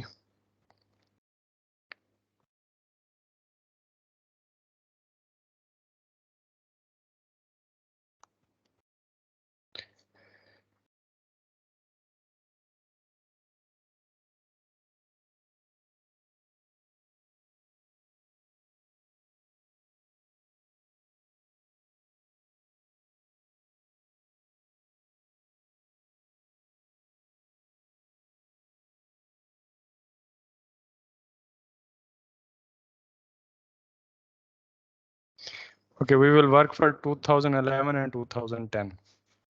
Let me show you second quarter and this.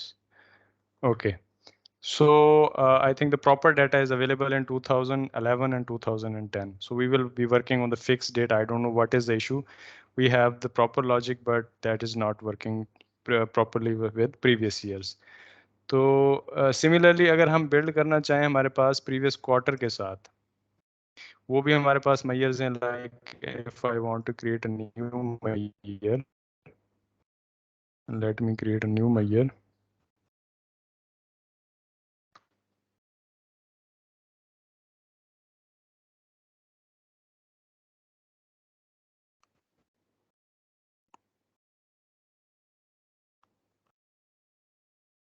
But for this we need month column, which we don't have right now. We need to create last quarter.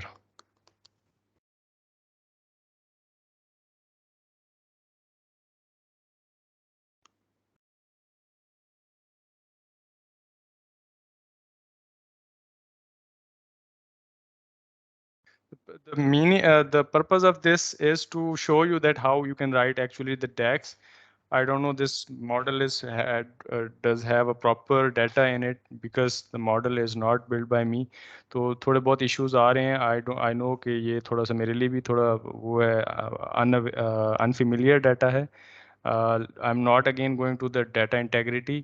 ये features ये इस तरह issues कर सकते हैं. अगर आपका डाटा प्रॉपर ना हो तो इस तरह के इश्यूज रेज हो सकते हैं. अगेन डैक्स हमारी जो है वो प्रॉपर सही तरह से है. Same period last year.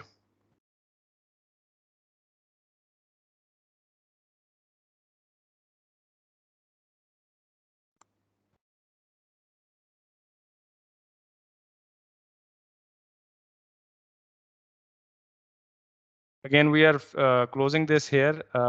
हम इसको जो है ना क्वार्टर के ऊपर नहीं लेके जाते, क्योंकि हम यहाँ पे हमारे पास डेट्स का काफ़ी ज़्यादा इश्यूज है। हमारे पास वीक भी नहीं है, मंथ भी नहीं है। वी या तो पहले हम इसको क्रिएट कर लें। Again I am not going on that proper date creation. हम थोड़ा सा विजुअल्स के ऊपर मजीद देख लेते हैं, and then you guys can play with this file as well. मैं ये फाइल भी आप लोगों को प्रोवाइड कर दूंगा। यहाँ पे अगर हम कंपैरिजंस देखें, लाइक मैं अगर डेट ऐड करता हूँ, यहाँ पे मेरे पास डेट है, डिम डेट से डेट ऐड कर देता हूँ। यहाँ पे इसके एक्सेस के ऊपर मैं डेट ऐड कर देता हूँ। यहाँ पे इसने पूरी इसकी हायरार्की ऐड कर दी है। So we are going to change this in a particular date. अब ये सिंपली सिर्फ डेट शो कर रहा है यहाँ पे। अगर मैं यहाँ पे दिस ईयर सेल्स डालता हूँ, एंड अगर मैं जाके इसमें लास्ट ईयर सेल्स ऐड करता हूँ,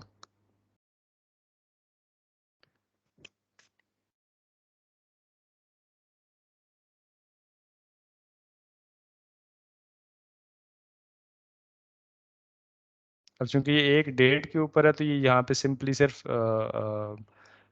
एक डेट यहाँ पे दिखाएगी। अगर मैं यहाँ पे नया एक टैब ऐड कर लेता हूँ और यहाँ पे मैं स्लाइसर ऐड करता हूँ, इसी से डुप्लीकेट कर लेता हूँ, लेट मी शो यू। इसी रिपोर्ट से मैं इसके ऊपर राइट क्लिक करता हूँ, डुप्लीकेट पेज करता हूँ। इसके अंदर जाके मैं डेट वाला जो है ना फिल्टर स्लाइसर हटा देता हूँ। अब अगर मैं क्वार्टर की बात करूँ, तो एक क्वार्टर में मल्टीपल डेट्स होंगी। यहाँ पे हमारे पास जनवरी 2011, 12, 13, मई 2011 टू ऑनवर्ड।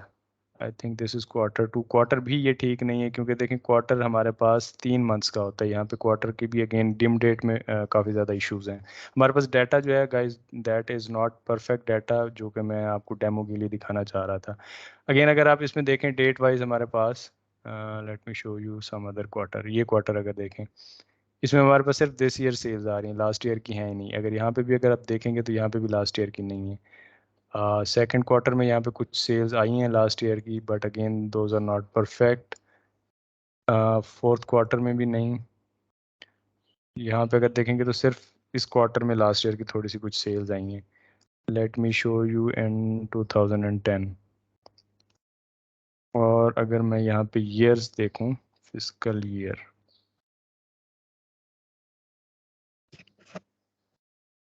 मैं यहाँ पे फिजिकल ईयर ऐड कर देता हूँ,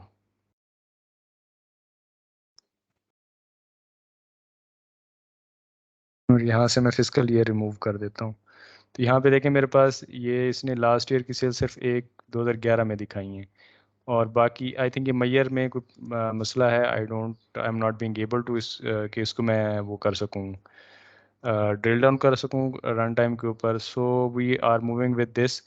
अगर यहाँ पे फॉर एग्जांपल हमारे पास लास्ट ईयर का मैयर सही काम कर रहा हो, जैसे कि दिस ईयर की सेल है, तो यहाँ पे लास्ट ईयर की भी एक लाइन हमारे पास शो होगी, जो कि इस टाइम पे I think it is not working properly. Like यहाँ से हम ये रिमूव कर देते हैं KPIs।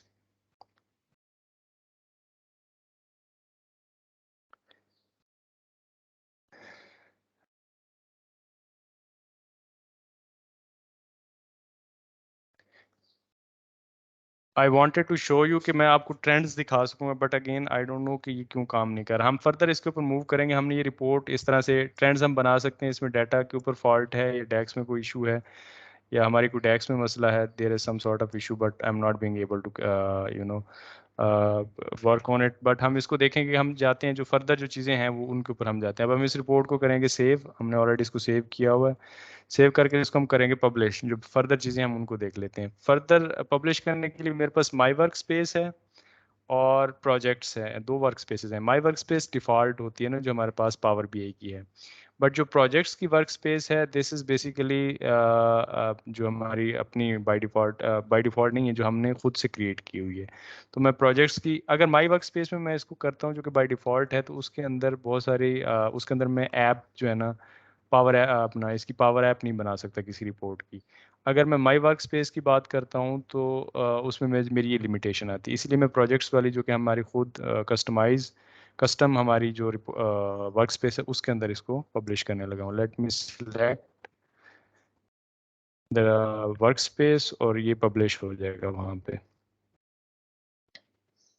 गाइस इसके ऊपर आप थोड़ा सा खेल सकते हैं। आई डोंट नो कि यहाँ पे डेक्स में क्या इशू है। DAX is perfectly written but it is not again working proper. इसमें रिलेशनशिप में भी इशू हो सकता है। रन टाइम के ऊपर मैं इसमें बहुत सारी रिलेशनशिप में भी इशू हो सकता है। मैं आपको एरियाज बता देता हूँ। डाटा में इशू हो सकता है कि हमारा डाटा प्रॉपर मौजूद ना हो, रिलेशनशिप सही तरह से ना बने हुए हों, या फिर हमारी कोई किसी किस्म का और इशू हो सकता है जिस वजह से हमें वो ट्रेंड्स दिखाने में मुझे प्रॉब्लम आ रही है। तो इसलिए मैंने वो पार्ट स्किप कर दिया है। अब हम सर्विस पे जाते हैं। सर्विस पे जाके वर्क स्पेसेस प्रोजेक्ट्स, प्रोजेक्ट्स के ऊपर अगर आप देखेंगे तो सेल्स रिपोर्ट यहाँ पे हमारे पास आ चुकी है। ये उसका डाटा सेट है और ये उसकी रिपोर्ट है। प्रोजेक्ट्स, यहाँ पे कंटेंट में जाएंगे तो सेल्स की रिपोर्ट जो भी हमने बनाई थी। अब ये हमने एक सिंपल सी रिपोर्ट बनाई थी जो कि हमने पब्लिश कर दी। अब इसमें आप बहुत सारी थीम्स बना सकते हैं, बहुत सारी अगेन इसके अंदर आप कस्टमाइजेशन कर सकते हैं बहुत ज़्यादा डाटा के ऊपर। डाटा की यहाँ पे भी आप इस ग्रेड की कस्टमाइजेशन कर सकते हैं, ब्यूटीफुल कलर यहाँ पे दे सकते हैं, इसकी कंडीशनल फॉर्मेटिंग कर सकते हैं, इसके लेजेंड्स के नेम यहाँ पे टाइटल दे सकते हैं आप। ठीक है, लेजेंड्स जो होते हैं आपकी, जैसे यहाँ पे लेजेंड्स शो हो रहे हैं ये वाले, इनको आप कर सकते हैं फॉर्मेट। हमारे पास बहुत ज़्यादा फ्रीडम है कि हम इसको बहुत एक इंटरेक्टिव रिपोर्ट बना सकते हैं। तो अगेन इसके साथ खेलें, हम इसके ऊपर जाएंगे। अब हमारे पास ये रिपोर्ट प्रोजेक्ट्स वर्क स्पेस के ऊपर पब्लिश होगी। डाटा सेट में जाते हैं। डाटा सेट में जाके अगर हम इसमें यहाँ पे इस आइकन के ऊपर क्लिक करें, late me show you again this icon, तो यहाँ पे हमारे पास गेटवे कनेक्शन आते हैं। मेरे पास जो गेटवे कनेक्शन है वो ऑलरेडी मैंने इंस्टॉल किया था, फिर मैंने उसे अनइंस्टॉल कर दिया। अब वो कह रहा है कि नॉट रीचेबल, मैं यहाँ से इसे डिलीट कर रहा हूँ। ठीक है, तो मेरे पास फिलहाल कोई गेटवे नहीं है। अब गेटवे नहीं है तो ये मुझे कहेगा कि गेटवे जो है ना आप इंस्टॉल करें और उसे कन्फिगर करें। अब मैं यहाँ से इंस्टॉल नाउ करूँगा तो ये क्या करेगा, एक गेटवे का जो सॉफ्टवेयर है यहाँ से इसको डाउनलोड करना शुरू कर देगा। मैंने ऑलरेडी डाउनलोड करके रखा हुआ ताकि आप लोगों का टाइम जो है वो सेव किया जा सके। हम जाएंगे, इसको करेंगे क्लिक और इसको इंस्टॉल कर लेंगे। बाय डिफ़ॉल्ट जिस लोकेशन में जा रहा है सी ड्राइव में, मैं उसको वहीं जाने दे रहा हूँ। अब ये बेसिकली गेटवे क्या होता है, गेटवे आपके जो ऑन प्रेमिसेस जितने भी लाइक अगर आपका ऑन प्रेमिसेस सर्वर है या आपका ऑन प्रेमिसेस कोई वीएम है या आपका कोई ऑन प्रेमिसेस लैपटॉप है, कोई भी डाटा सोर्स जो कि ऑन प्रेमिसेस रिसोर्स के ऊपर मौजूद है, उसको आपका कनेक्ट करने के लिए विद क्लाउड, कि आप डाटा ऑन प्रेमिसेस सिस्टम से फैच करके क्लाउड के ऊपर रिफ्रेश कर सकें। That is basically used in here. इसके साथ आपको डाटा गेटवे के साथ का आपको कॉन्फ़िगर करना पड़ता है। अब हमने, क्योंकि हमारे जो सीक्वल सर्वर है बेसिकली ये ऑन प्रेमिसेस है, अब इसको हमने जब कॉन्फ़िगर करना है उसके साथ हमने अपने स्केड्यूल रिफ्रेश लगाने हैं, तो उसके इसके लिए हमें डाटा गेटवे कॉन्फ़िगर करना पड़ेगा। उसके लिए हमें इंस्टॉल करना पड़ेगा। हम वो ईमेल यूज़ करेंगे जो कि हम इस टेनेंट के ऊपर यूज़ कर रहे हैं। I am using my own email.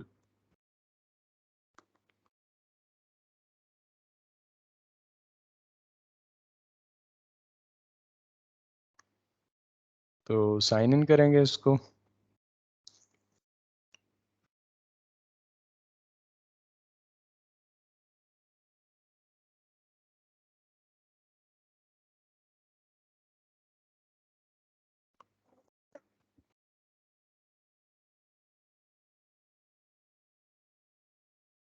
मैंने गेटवे डाउनलोड किया है, गेटवे को इंस्टॉल किया है और उसको कॉन्फ़िगर कर रहा हूँ अपने ईमेल के साथ, जो ईमेल मेरा सर्विस के ऊपर लगा हुआ है।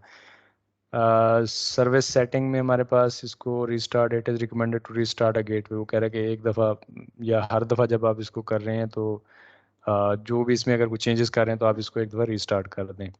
Again not important. Additional logging अगर आप इसमें इसको चेक कर देंगे तो आपके जो लॉग्स बन रहे हैं कि कितनी दफ़ा डाटा रिफ़्रेश हुआ, कौन कौन से टेबल रिफ़्रेश हुए, कितनी रोज़ गई, तो ये सारे के सारे लॉग्स मेंटेन करता रहेगा। और इसके साथ कुछ एडिशनल लॉग्स होते हैं जो कि वो भी मेंटेन करेगा। अब ये कौन से कम्युनिकेशन मोड ऑफ कम्युनिकेशन को यूज़ करेगा, दो मोड ऑफ कम्युनिकेशन होते हैं, एक HTTP होता है और एक HTTPS होता है। HTTPS बेसिकली सिक्योर होता है, हाइपर टेक्स्ट ट्रांसफ़र प्रोटोकॉल, जो कि वर्ल्ड वाइड वेब के लिए यूज़ होता है। आप लोग most of you guys are familiar with this. तो HTTPS सेफ होता है जो कि सिक्योर होता है, और HTTP जो है वो सिक्योर नहीं होता क्योंकि आप अपने लोकल जो है ना उसके ऊपर नेटवर्क्स के ऊपर यूज़ करते हो। कनेक्टर्स में आके अब ये आपका जो है ना जहाँ पे आपने इसको जहाँ पे अगर फॉर एग्जांपल आपने कोई एक्सेल फाइल्स है या वो यहाँ पे आप पेस्ट करेंगे, लेकिन अभी हमारा ऐसा कुछ नहीं है, तो हम सिंपली जस्ट इसको अप्लाई करेंगे, अप्लाई एंड रीस्टार्ट, क्योंकि हमने इसमें चेंजेस किए हैं। एंड तो ये क्या करेगा, इसको एक दफ़ा से रीस्टार्ट कर देगा। क्लोज कर दिया। Now just we only refresh this power BI service, और ये इसको जो है ना फेच कर लेगा। We will go to the gateway connections. तो इसने फाइंड कर लिया कि there is one gateway running on LHR T Iqbal, इस मशीन के ऊपर चल रहा है। तो मैं इसको सिलेक्ट करूंगा, अप्लाई करूंगा। ये गेटवे मुझे, अब इसके ऊपर आप इस मशीन के ऊपर मल्टीपल गेटवे भी इंस्टॉल कर सकते हैं, तो वो मल्टीपल सारे के सारे यहाँ पे शो हो जाएंगे। अब मैंने क्योंकि सिंगल किया तो मेरे पास यहाँ पे आ गया। Now we are going to data source credentials. अब जो डाटा सोर्स है वो ऑलरेडी दिखा रहा है कि इस रिपोर्ट का ये डाटा सोर्स है जो कि इस सर्वर के ऊपर मौजूद है। मैं एडिट क्रेडेंशियल्स में जाऊँगा, ऑलरेडी उसने सर्वर नेम, उसका डाटाबेस नेम उठाया हुआ है। अब यहाँ पे मुझे मोड ऑफ ऑथेंटिकेशन चूज़ करना है, बेसिक, उसमें यूज़र नेम पासवर्ड देना पड़ेगा। अगेन आपके पास है, आप यूज़ कर सकते हैं। विंडोज़ ऑथेंटिकेशन यूज़ करना चाहें वो यूज़ कर सकते हैं। मैं विंडोज़ ऑथेंटिकेशन पे जा रहा हूँ क्योंकि मेरा यूज़र वही है जो कि विंडोज़ के साथ अटैच है। तो सिक्योरिटी मैं कह रहा हूँ कि ऑर्गेनाइजेशनल लेवल की होनी चाहिए, प्राइवेट नहीं होना चाहिए, ना कि पब्लिक होना चाहिए। तो ऑर्गेनाइजेशन में मेरा कोई भी इस डाटा सेट को या इस जो है अपना मशीन को इस गेटवे को एक्सेस कर सके। So I am going to sign in. my gateway has successfully uh, configured with my Power BI service. तो अब मैं Power BI सर्विस के ऊपर अगर रिफ्रेश करना चाहूँ तो रिफ्रेश कर सकता हूँ। अब एक दफ़ा मैनुअली फाइल को, इसको अपना रिपोर्ट को रिफ्रेश करके देखते हैं। सेल्स रिपोर्ट मैनुअली रिफ्रेश कर रहे हैं। We are going to the settings, refresh history, on demand, in progress. ये अभी मैंने इसको चलाया है और ये ऑन डिमांड चल रहा है और ये इन प्रोग्रेस है, ये रिफ्रेश हो रहा है। अब जब तक ये रिफ्रेश होता है हम इसको देखते हैं कि हमने इसको जो है ना स्केड्यूल रिफ्रेश किस तरह से करना है। We are going to the projects work space, we are going to click schedule refreshes. जब यहाँ पे ये देखें रिफ्रेश हो रहा है ना, यहाँ पे ये हमें दिखा रहा है कि ऑलरेडी इन रिफ्रेश मोड है। अब हम जाएंगे स्केड्यूल रिफ्रेश के अंदर, हम यहाँ से इसको ऑन करेंगे। हम फ्रीक्वेंसी सेलेक्ट करेंगे कि हम डेली बेस के ऊपर करना चाहते हैं या वीकली बेस के ऊपर। मैं इसको डेली बेस के ऊपर फॉर एग्जांपल लेके जा रहा हूँ। यहाँ से हम अपना टाइम जोन सेलेक्ट करेंगे। हमारा टाइम जोन है इस्लामाबाद कराची UTC 5। यहाँ से हम ऐड अनदर टाइम। अब यहाँ पे क्योंकि हमारा प्रो लाइसेंस है, let me check, pro license है, ठीक है। तो ये हमें 8 दिन में 8 दफ़ा, 24 घंटों में 8 दफ़ा मुझे रिफ्रेश करने की फैसिलिटी प्रोवाइड करेगा, इससे ज़्यादा नहीं। ठीक है, तो फॉर एग्जांपल मैं कहता हूँ इसने पहला हो 3 बजे AM पे, सेकंड हो मेरा 4 बजे AM पे, 6 बजे हो, 8 बजे, 10 बजे, 12 बजे, और फिर 2 बजे,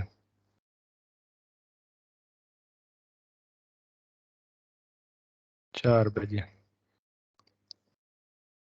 इस तरह से मैं जाके अप्लाई कर दूंगा। यहाँ पे अगर मैं कोई ईमेल अपना सेलेक्ट करता हूँ, ठीक है, these contacts data set owner को, तो ये रिफ्रेश फेलियर की नोटिफिकेशन ऑलरेडी भेजेगा।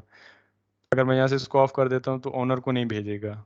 और अगर मैं इसको भी सिलेक्ट कर देता हूँ, दीज कॉन्टैक्ट्स एक्सेप्ट, यानी डाटा सेट ओनर के अलावा इन कॉन्टैक्ट्स को भी कोई, अगर फॉर एग्जांपल यहाँ पे आप ईमेल, ऑर्गेनाइजेशनल ईमेल मेंशन कर देते हैं जो कि आपकी एज्योर एक्टिव डायरेक्टरी के अंदर, लाइक मैं आदिल भाई को यहाँ पे ऐड कर देता हूँ, ठीक है, अदील मुजफ्फर। तो अदील मुजफ्फर भाई को भी इसकी जो है वो जो नोटिफिकेशन है, जब रिफ्रेश होगा या फेल होगा तो उनको भी नोटिफिकेशन जाएगा अगर वो क्रिटिकल रिपोर्ट है।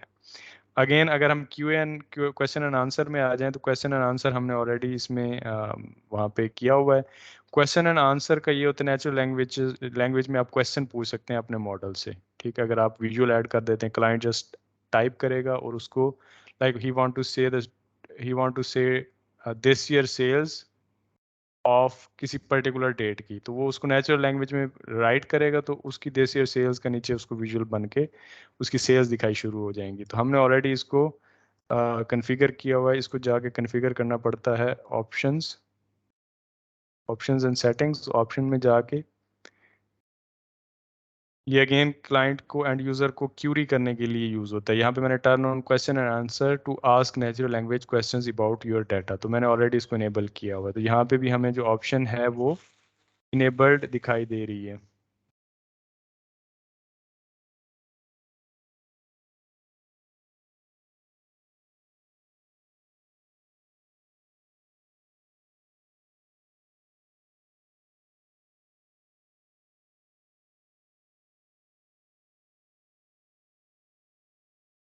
जी, तो यहाँ पे भी हमें जो है ना वो यहाँ पे भी वो हमें ऑप्शन देता है कि हम उससे क्वेश्चन कर सकें।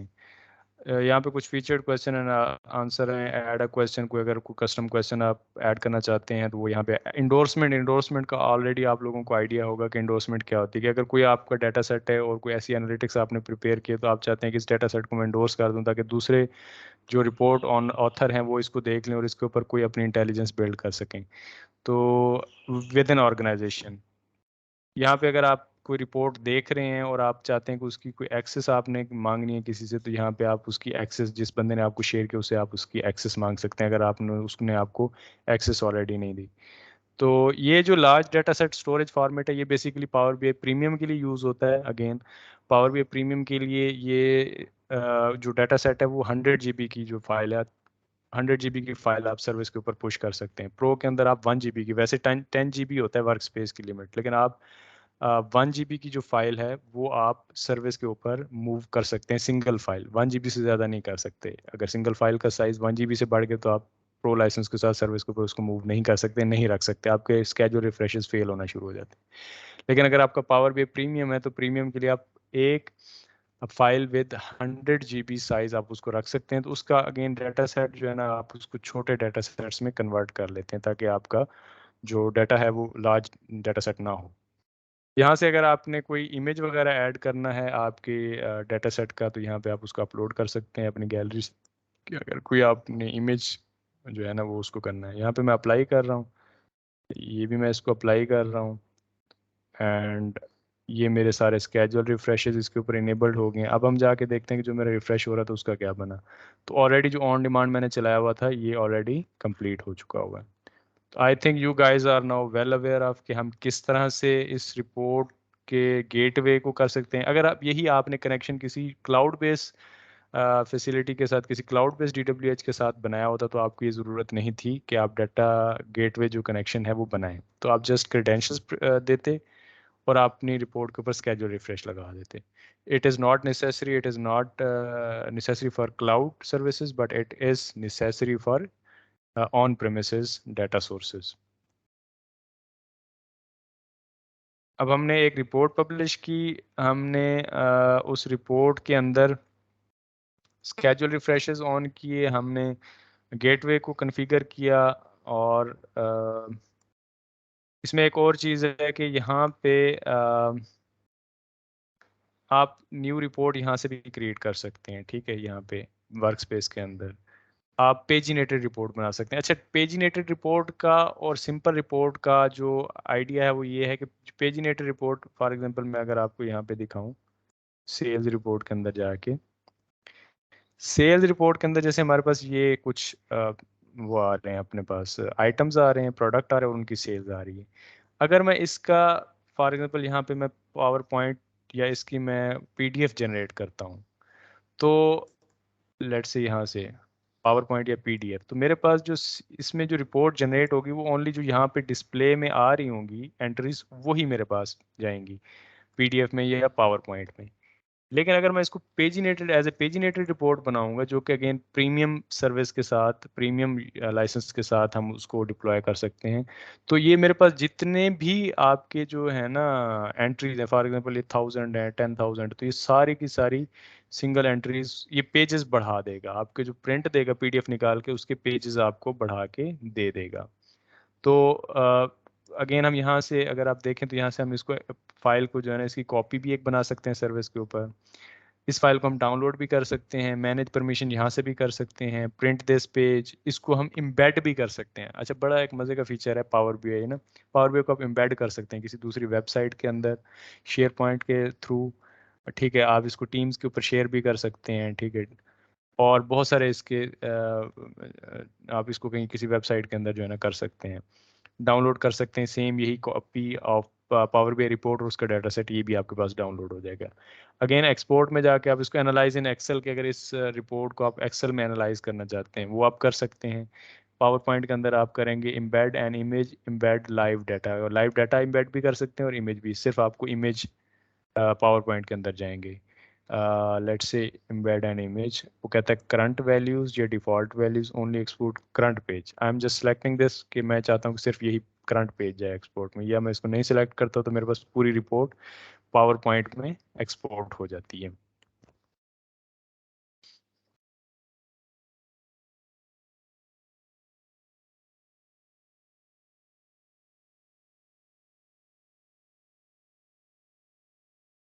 रिपोर्ट जो है वो जनरेट हो रही है, प्रोग्रेस में है, it will take little bit of time. अच्छा, किसी को कंफ्यूजन या कोई इशू?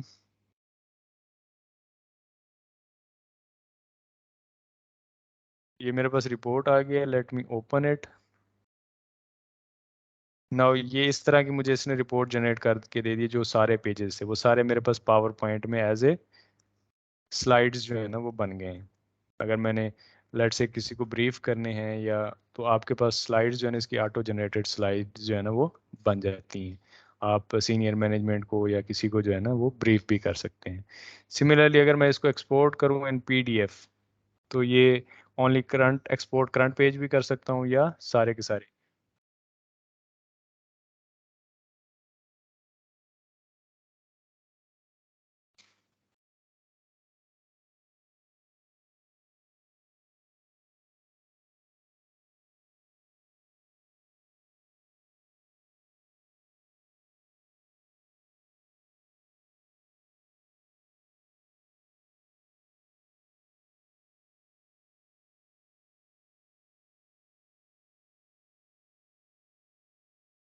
सॉरी गाइस, मेरा इंटरनेट थोड़ा इशू कर रहा है।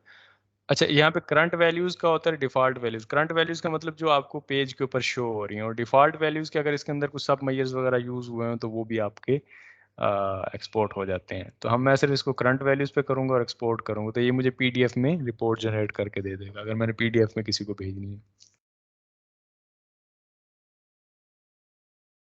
यहाँ से मैं इसको शेयर भी कर सकता हूँ, चैट एंड टीम्स। अगर मैं इसको चैट एंड टीम्स करूंगा तो ये मेरी रिपोर्ट टीम्स के ऊपर चली जाएगी, और मैं किसी अपनी ऑर्गेनाइजेशन के अंदर जो है ना वो किसी के साथ उसके ऊपर किसी एक पॉइंट के ऊपर मैं चैट भी कर सकता हूँ। गेट इनसाइट्स, अगेन ये इनसाइट्स गेन करने के लिए रिपोर्ट से रिलेटेड वो यूज होते हैं। Let me show you open. So this is basically the report which we have generated. इस तरह की कुछ एक रिपोर्ट हमें ना दिख रही है। ये पीडीएफ में उसने एक्सपोर्ट कर दी। लेट से अगर मैं यहाँ से कुछ शेयर करना चाहता हूँ तो यहाँ पे मैं किसी भी बंदे को जो कि मेरे इस ऑर्गेनाइजेशन का पार्ट है उसको मैं शेयर कर सकता हूँ।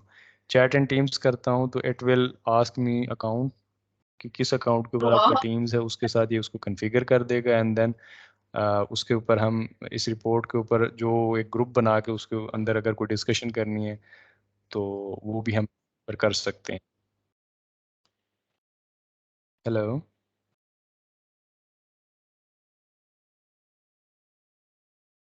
Again, this is taking some time. I am skipping this. Anyone who wants to explore this option can do this. These things are pretty much self-explanatory. आप इसके ऊपर जो है ना जाके काम कर सकते हैं। Get insights जो है ना ये भी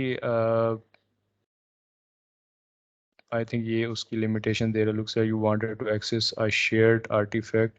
ये क्योंकि मैं 60 डे से ज़्यादा जा चुका हूँ तो इसलिए वो मुझे इसके ऊपर इनसाइट्स का फीचर उसने डिसेबल किया हुआ है। सब्सक्राइब का ये है कि आप इसको अगर सब्सक्राइब कर लेते हैं तो जब भी आपकी रिपोर्ट रिफ्रेश होगी तो आपको रिपोर्ट का जो है ना एक टेम्पलेट, एक आपको रिपोर्ट का एक इमेज जो है ना वो आपको आपकी ईमेल के ऊपर आ जाएगा। आपको पता चल जाएगा कि आपकी रिपोर्ट रिफ्रेश हो चुकी है। तो ये आप इसको सब्सक्राइब का जो फीचर है वो यूज़ कर सकते हैं। अगेन इसके ऊपर अगर एडिट करना चाहें तो आप ऑनलाइन जो है ना वो एडिट कर सकते हैं। अब अगेन ये एनालिसिस उसने दे दिया, इनसाइट्स उसने दे दिए यहाँ पे साइड पे ना, यहाँ पे देखें अगर he says this year sales, these are pretty much self explanatory और natural language के अंदर होती हैं। These are machine learning or data science sort of things. The sales had several high anomalies between Monday October 10 2011 and Wednesday he is telling me कि इसमें कि sales के अंदर क्या क्या हो रहा है, क्योंकि हमने सेल्स की केपीआई डाली हुई है, तो उसने उसकी इनसाइट्स जो है ना वो मुझे प्रोवाइड कर दी हैं। मैं एडिट कर सकता हूँ। अब अगर मैं दोबारा से इसको जाके सेव भी कर सकता हूँ अगर मैंने कोई चेंज किया है। इम्बेड करने के लिए अगर मैं इम्बेड करने की करूँगा तो इसलिए मुझे आई फ्रेम भी जनरेट करके देगा और मुझे सिर्फ रिपोर्ट का लिंक भी दे देगा। तो मैं चाहूँ तो अगर मैंने आई फ्रेम बनाया उसमें मैं ये रिपोर्ट लिंक दे दूँ कि ये वहाँ पे डिस्प्ले हो जाएगी, और अगर मैं चाहूँ तो ये सारा का सारा आई फ्रेम उठा के किसी वेबसाइट के अंदर या किसी भी जगह पे पेस्ट कर देता हूँ। आई एम आई नो कि all of you guys are well aware of I frame, web के अंदर आई फ्रेम्स क्या होते हैं। आई थिंक हमने बहुत सारी चीज़ें देख ली। एक चीज़ इसमें जो रह गई है दैट इज़ कि हम अगर रिपोर्ट को लिफ्ट एंड शिफ्ट करना चाहें, एक इससे एक इसके अलावा एक और चीज़ है जो कि ऐप से रिलेटेड है। ऐप कैसे आपने क्रिएट करनी है। अगर मैं इसमें लेट मी शो कि अगर इसमें मुझे ये ऐप को क्रिएट करने देता है नई ऐप को ना, यहाँ पे मुझे कोई ऑप्शन देता है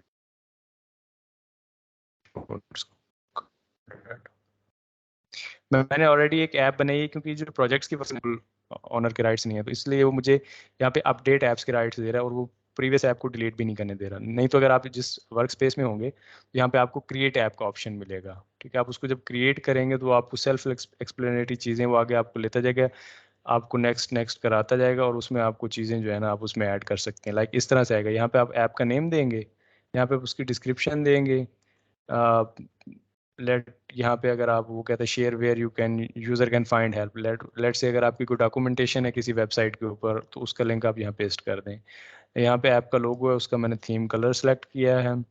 ठीक है, और लोगो आप अपलोड कर सकते हैं। Show app publisher,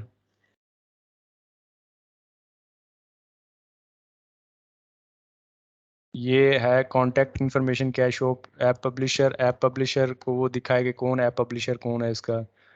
work space से उसके कॉन्टैक्ट्स और जो दूसरे कॉन्टैक्ट्स हैं वो सारे आप देखना चाहते हैं, या स्पेसिफिक इंडिविजुअल्स आप चाहते हैं कि जो एंड यूज़र है वो कौन कौन से यूज़र्स को देखे। अगेन मैं यहाँ पे शो ऐप पब्लिशर सेलेक्ट कर रहा हूँ। नेविगेशन में जाएंगे, यहाँ से आप ऑलरेडी जो आपकी रिपोर्ट्स हैं उनमें से कोई ऐड भी कर सकते हैं और उनमें से कुछ रिमूव भी कर सकते हैं। लेट से मैं इसको हाइड कर देता हूँ, यहाँ से इसको हाइड कर देता हूँ, टेस्टिंग को भी हाइड कर देता हूँ, सेल्स रिपोर्ट और इन दोनों को भी रहने देता हूँ। एडवांस में जाके आप इसकी जो आई थिंक इंटरनेट इशू है।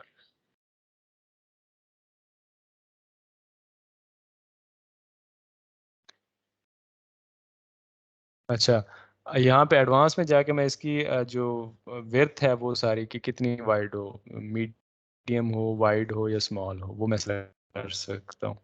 तो मैं अपडेट करता हूँ ऐप को, मेरी ऐप अपडेट हो जाएगी। अब आप लोग इसमें फर्दर जा सकते हैं। लेट मी, इसमें परमिशन का भी एक टैब है कि इस ऐप को कौन कौन देख सकता है। मैंने ऑलरेडी जो है ना दो लोगों को दिए हुए हैं इसमें राइट्स। ठीक है, allow everyone who has access to, वो इस ऐप के साथ क्या कर सकता है। Again these are the self explanatory things. Allow users to connect to the apps underlying data sets using the build permission. Build permission भी मैंने दी है इन दो लोगों को, मुझे भी है और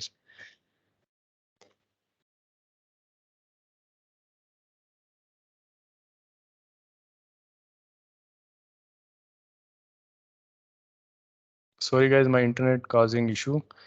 तो जहाँ पे वॉइस वगैरह ब्रेक हो आप लोग मुझे बता दीजिएगा।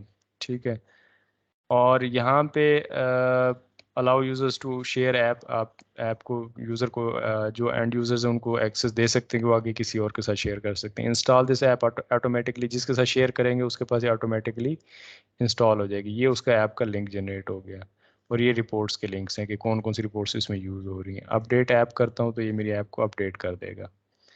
अब ये क्या होगा कि जितनी भी सारी रिपोर्ट्स हैं उसको इसने एक ऐप के अंदर डाल दिया। अब ये ऐप आप किसी, फॉर एग्जांपल आपके पास मल्टीपल रिपोर्ट्स हैं और आप चाहते हैं कि वो एक ही ऐप के अंदर हों, तो आप क्या करेंगे कि वो ऐप बना के उसमें जो रिपोर्ट्स हैं उनको एक तरतीब में डाल के वो आप एंड यूजर्स के साथ शेयर कर सकते हैं, ताकि जो आपके एंड यूजर्स हैं उनके पास एक प्रॉपर पैकेज चला जाए।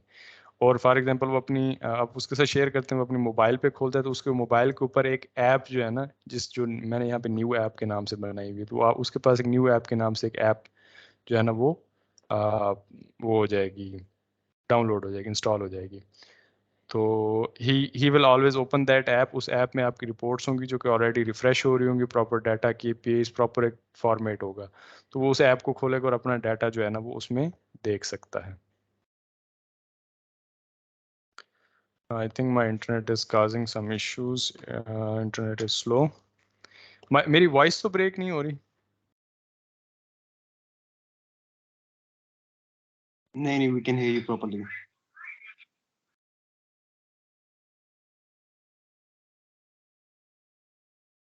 हेलो? नहीं, आपकी आवाज ब्रेक नहीं हो रही, हम आपको सही तरीके से सुन सकते हैं।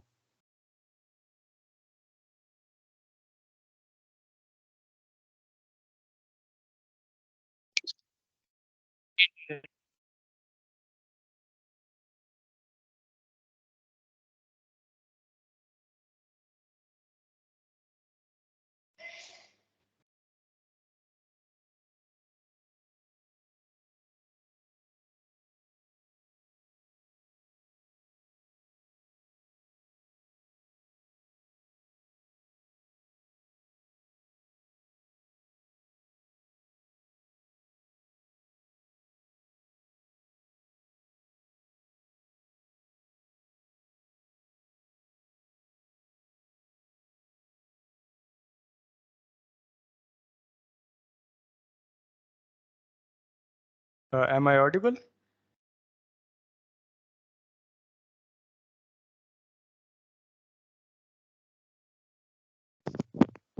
Yes, we can hear you.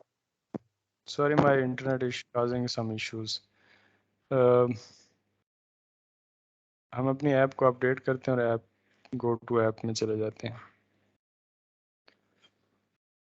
So here we have two reports, PBI mobile and sales report, जो कि हमने अभी बनाई है। तो ये हमारे पास रिपोर्ट है जो कि हमारे पास एक ऐप के उस फॉर्मेट में दिखाई दे रही है। अगेन इस ऐप के साथ आप जो है ना इसको डाउनलोड इंस्टॉल कर सकते हैं अपने मोबाइल के ऊपर। ये जो चीज़ें थी आज के लिए थोड़ी सी एडवांस चीज़ें थी, थोड़ा इसके ऊपर आप लोग खेल सकते हैं। Now I am going to projects work space and one thing which we have left कि अगर हमने अपलोड फाइल, अगर हमने पावर बी डेस्कटॉप से फाइल को अपलोड नहीं करना तो हम किस तरह से फाइल को अपलोड कर सकते हैं। Let me rename this file.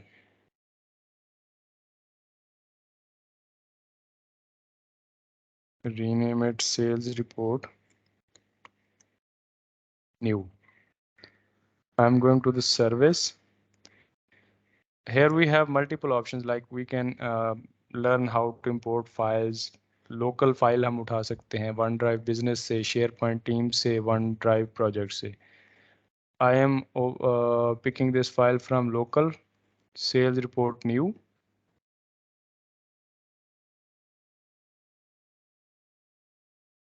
And it will pick that report.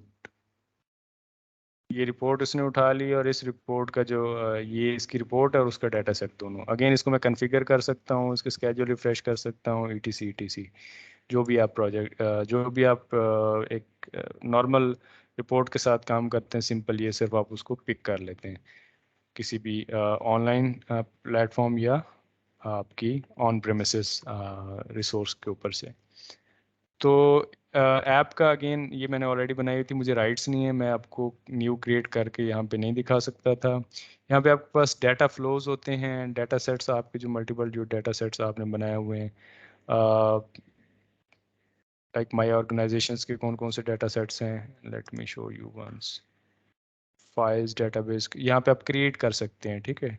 Discover content, आप create new data set. Files आप फाइल से बना सकते हैं, डेटाबेस से कनेक्ट कर सकते हैं, डाटा फ्लोज आप यहाँ पे बना सकते हैं। Again these are the options which you can explore by yourself. There is one thing which is remaining right now, और वो ये है कि अगर आपने इंक्रीमेंटल रिफ्रेश जो है ना वो यूज़ करना हो तो वो कैसे हम करते हैं, उसका मैं थोड़ा सा बेसिक चीज़ें आपको बता देता हूँ and then we will see. Incremental refresh का कॉन्सेप्ट ये होता है कि पावर बीआई में लेट्स से कि अगर मेरे पास बहुत बड़ा डाटा और हर डे के ऊपर वो रिफ्रेश होता है, मैं नहीं चाहता कि जब भी पावर बीआई रिफ्रेश करे तो पूरे के पूरे फैक्ट्स को जो है ना मिलियंस ऑफ रोज को जो है ना वो रिफ्रेश करे, क्योंकि अगर वो मिलियन ऑफ रोज को हर दफ़ा फेच करेगा और वो टाइम के साथ ग्रो कर रही हैं तो बिलियंस ऑफ रोज, और जब जब भी वो रिफ्रेश करेगा तो रिफ्रेश या तो फेल होगा या फिर वो बहुत ज़्यादा टाइम लेगा, with the passage of time फिर वो फेलियर की तरफ चला जाता है। मैं चाहता हूँ कि जो नया डाटा है वो जो है ना उसके ऊपर वो रिफ्रेश हो। तो यहाँ पे हम उसके ऊपर अप्लाई करते हैं, उसको कहते हैं इंक्रीमेंटल रिफ्रेश। वो अप्लाई करने के लिए हमें दो पैरामीटर्स जो है ना वो बनाने पड़ते हैं।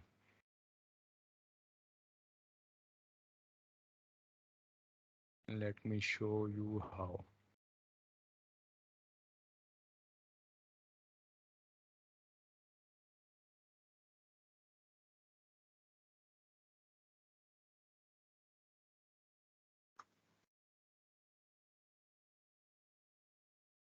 We go to the parameters and here we have in Power Query we have a manage parameters tab. So we will click, we can create new parameters, we can click manage parameters. I'm going to click on new parameters.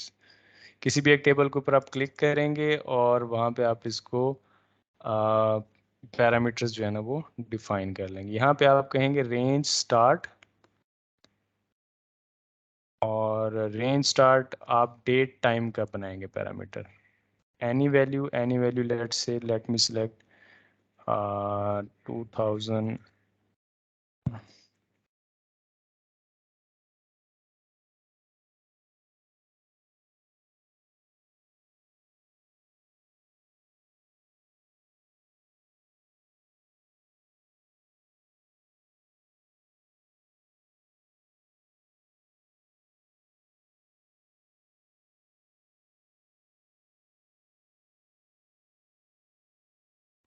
So he has created a parameter array with the name of range start, और उसका नाम उसने proper 1/1/2022 कोई भी हम default date यहाँ पे select कर सकते हैं।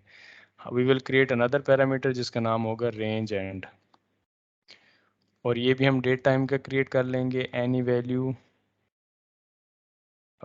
0, let me call it 31/12/2022। Okay करेंगे। So it has put a time here, time stamp hair.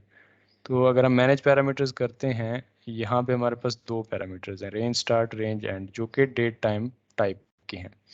अब फॉर एग्जांपल मैं चाहता हूँ कि मेरा एक फैक्ट इंटरनेट सेल्स जो है ना इसके अंदर काफ़ी ज़्यादा डाटा होता है। तो इसका जो डाटा है ना फैक्ट इंटरनेट सेल्स का, उसके अंदर लाजमी बात है कोई डेट का कॉलम होगा या डेट की होगी। लाइक यहाँ पे मूवमेंट डेट है, या यहाँ पे सिंपली कोई डेट की है। फैक्ट प्रोडक्ट है ये फैक्ट इंटरनेट सेल्स, यहाँ पे डेट कीज हैं और यहाँ पे कोई डेट का कॉलम होना चाहिए डेट टाइम टाइप का, to apply the incremental refresh. Let me see कि अगर कोई यहाँ पे date time, this one is order date. So यहाँ पे हम क्या करते हैं कि हम जब ये अप्लाई कर देते हैं, हम पैरामीटर्स डिफाइन कर देते हैं, we will select close and apply, and we will go to the fact internet sales and we will select incremental refresh. So let me show you.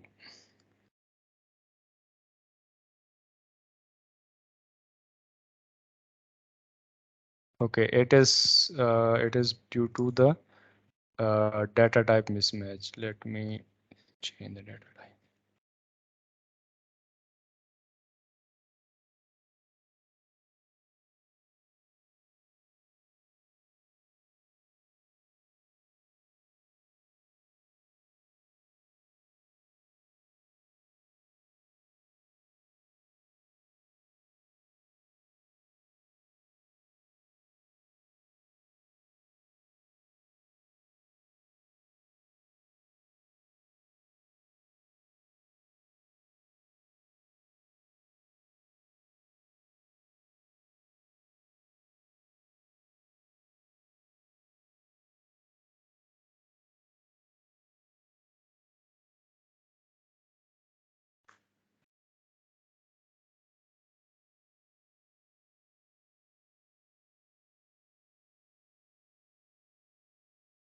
We are going to click edit query. We will go to the date time column, order date. We will select date time filters and custom filter. जिस column के ऊपर हमने ये लगाना है उसके ऊपर हम जाएंगे, उसका डेट टाइम फॉर्मेट दोनों का सेम होना चाहिए, डेट टाइम होना चाहिए। उसका जाके हम यहाँ पे पैरामीटर सेलेक्ट करेंगे, रेंज स्टार्ट एंड और equals this greater than or equal, we will select is after, is before or equal to, we will select parameter and we will select range end। अब हमने इसके ऊपर ये filter apply कर दिया।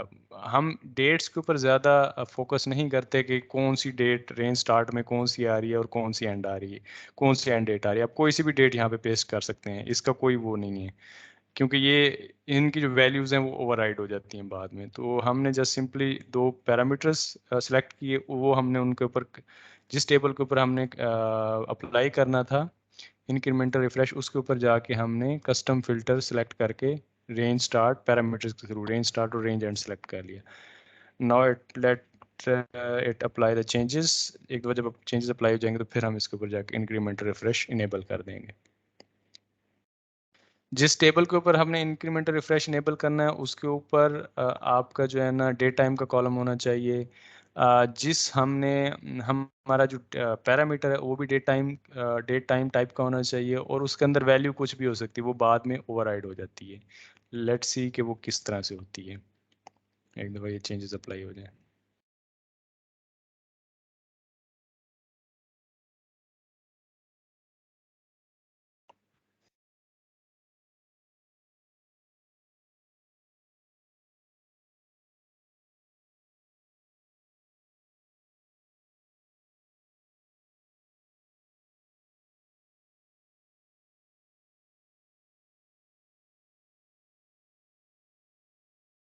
Now it has applied the changes। अब हम इसके ऊपर क्लिक करेंगे and we will click on incremental refresh। Now we can enable it। Okay। अब वो पूछता है हमसे कि आर्काइव डाटा कितना होना चाहिए। आर्काइव डाटा मींस कि आपने पिछले कितने साल का कितने मंथ्स का डाटा रखना है। लेट मी सिलेक्ट कि मैं कहता हूँ लेट 3 साल का डाटा रखना है, डेज में, मंथ्स में, क्वार्टर्स में, ईयर्स में। I am selecting years. Incremental refresh कितना डाटा करना है, लेट से मैं कहता हूँ जब भी आपने इंक्रीमेंटल रिफ्रेश करना है तो 1 मंथ पीछे का कर लेना, अगर कोई चीज़ चेंज हुई है तो वो 1 मंथ पीछे तक होगी, ठीक है।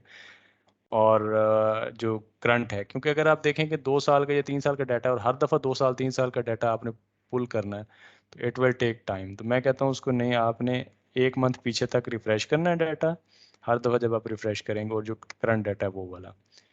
और बाकी जो है ना gate latest data in real time, हमें इसकी ज़रूरत नहीं क्योंकि हम डायरेक्ट क्यूरी यूज़ नहीं कर रहे। Only refresh complete month, we didn't select any of these options, we will go on to the default option, we will select apply। अब इसके अंदर आर्काइव डाटा पिछले 3 इयर्स का रहेगा, और जब ये रिफ्रेश करेगा 1 मंथ पीछे तक का डाटा रिफ्रेश करेगा, उससे पीछे तक का नहीं जाया करेगा। अगेन मैं इसके ऊपर जाके अगर मैं इसको चेंज करना चाहता हूँ तो मैं इसके ईयर्स लेट मी सेलेक्ट कि मैं कहता हूँ 10 इयर्स का डाटा अप्लाई कर देता हूँ। अगेन जब भी ये रिफ्रेश हुआ करेगा 10 साल का डाटा ये आर्काइव करेगा, और 1 मंथ पीछे तक का डाटा हर दफ़ा रिफ्रेश करने के लिए उसको यूज़ करेगा। अब चूंकि मैंने इसको अप्लाई किया मुझे रिफ्रेश करना पड़ेगा तो ये डाटा दोबारा से फैच करेगा।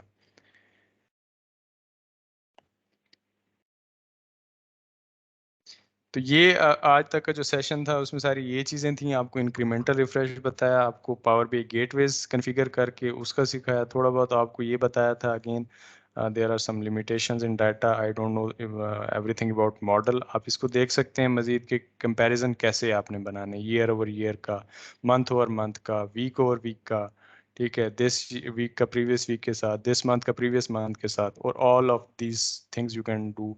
इन्वेंट्री की क्या स्टेटस है, ये सारी की सारी चीज़ें आप इसको खुद से बैठ के भी कर सकते हैं, इसके ऊपर खेल सकते हैं। अगेन डाटा को भी आप देख सकते हैं कि डाटा में कोई इश्यूज हैं तो उसको कैसे फिक्स किया जा सकता है। That's all from my side for today's session.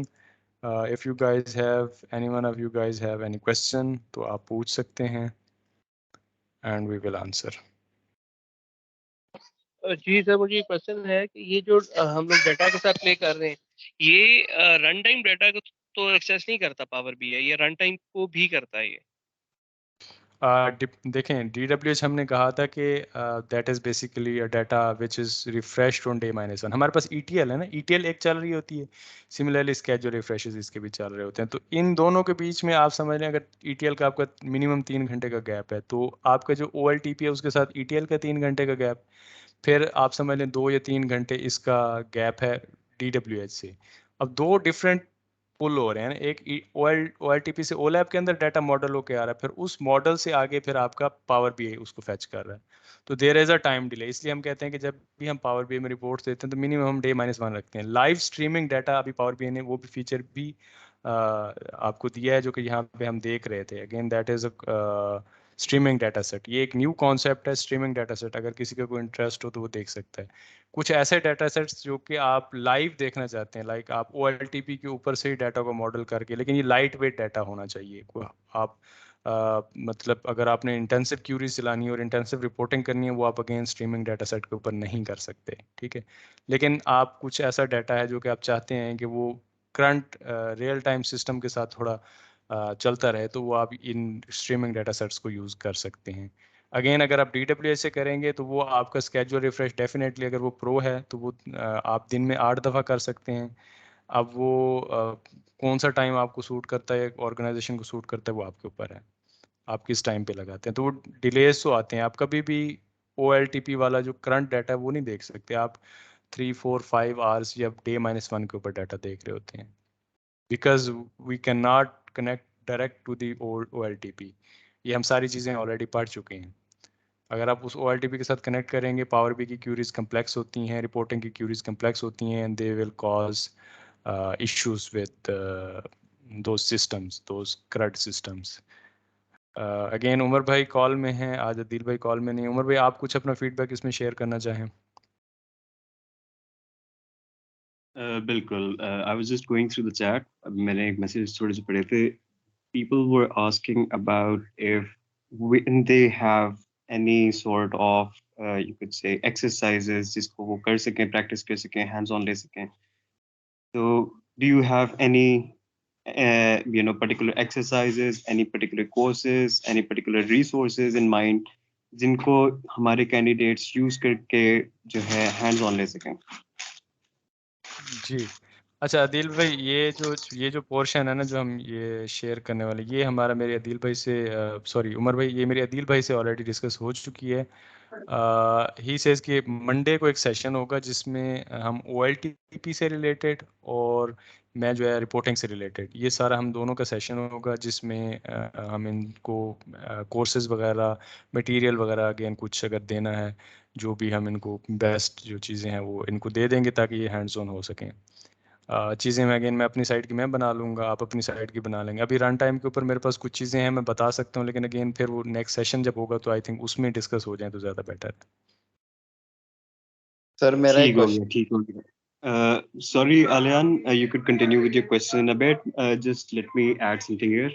For those who are still willing to pursue, मैं आप लोगों को कुछ pointers दे सकता हूँ. What you can do in the meantime, आप ऐसा कर रहे हैं कि आप लोग जाएं. You can. There are Microsoft resources present. आप Microsoft के official website पे जाएंगे. वहाँ पर सेल्फ प्लेस्ड लर्निंग पाथ है, वहाँ पे इंस्ट्रक्टर लर्निंग पाथ है। Whichever you choose, it's up to you. आप लोग उसको कंसिडर कर सकते हैं, यूडेमी के कोर्सेज कर सकते हैं, और there are trainings available on YouTube as well. आप लोग उनको भी कंसिडर कर सकते हैं प्रोजेक्ट्स करने के लिए। There are different sources. आप कैगल, एक प्लेटफॉर्म है kaggle.com, उसको विजिट करें, वहाँ पर आप देखें किस तरह का डेटा सेट्स अवेलेबल है, वहाँ से डेटा पुल करें। GitHub is also a very great source. आप GitHub के ऊपर जाके सर्च करेंगे कि Power BI oriented projects कौन कौन से हैं, and you can get a better idea for how to play with data, how to visualize data. आप लोगों को एक sense मिलेगी। तो अपना hands on करना आप लोगों के लिए बहुत ज़रूरी है।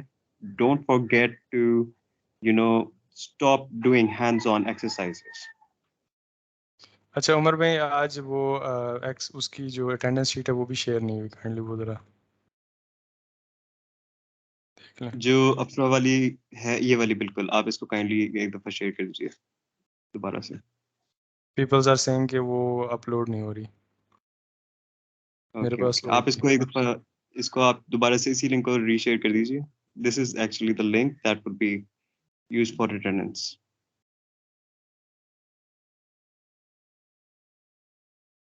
Okay, Alian, आप अपना बिल्कुल कर सकते हैं. जेनेरिक वे में आपको उमर भाई ने बता दिया आप कहाँ विजिट कर सकते हैं.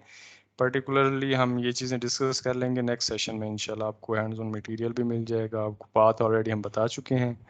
अगेन आपके क्वेश्चंस हम नेक्स्ट सेशन शॉर्ट होगा, maybe that will be some sort of short session. हम उसमें क्वेश्चंस को डिस्कस कर रहे होंगे. ओपन डिस्कशन होगी जो कि आप उसमें हमसे कोई भी क्वेश्चन फ्रीली पूछ सकते हैं. अगेन कुछ पूछना है बताना है, यू कैन डू दैट. ये एक शॉर्ट क्वेश्चन कर सकता हूँ मैं? जी जी बिल्कुल. जो आपने सिमेंटिक लेयर का बताया है, तो उस तरह के कितने टाइप्स ऑफ लेयर होते हैं जो data model even power BI में हम यूज करते हैं? आज तो आपने सिमेंटिक लेयर का बताया, और भी कोई लेयर टाइप होती हैं? हमारे पास डाटा लेयर होती है जो ओलैप है हमारा. उसके बाद हमारे पास सिमेंटिक लेयर होती है और फिर रिपोर्टिंग लेयर है जो जिसके ऊपर हमने पावर बीआई की जो रिपोर्टिंग हम कर रहे हैं सारी. ठीक हो गया. अगर तो आप इसको गूगल करेंगे आपको डिटेल में और भी लेयर्स मल्टीपल जो आपको इंडस्ट्री में यूज होती हैं आपको मिल जाएंगी. ठीक हो गया. अच्छा, एक और क्वेश्चन मैं इसके अंदर ऐड करना चाहूंगा कि जो फॉर एग्जांपल जो ये सिमेंटिक लेयर की हमने बात की थी, तो जिस तरह अब हमने डाटा इंपोर्ट कर रहे हैं एक्सेल से या सीएसवी फाइल है हमारे पास, तो उसके अंदर यही होता ना कि according to the data different types of layer, जब हम डाटा मॉडल टेबल डिजाइन कर रहे हैं या उसमें चेंजिंग कर रहे हैं, तो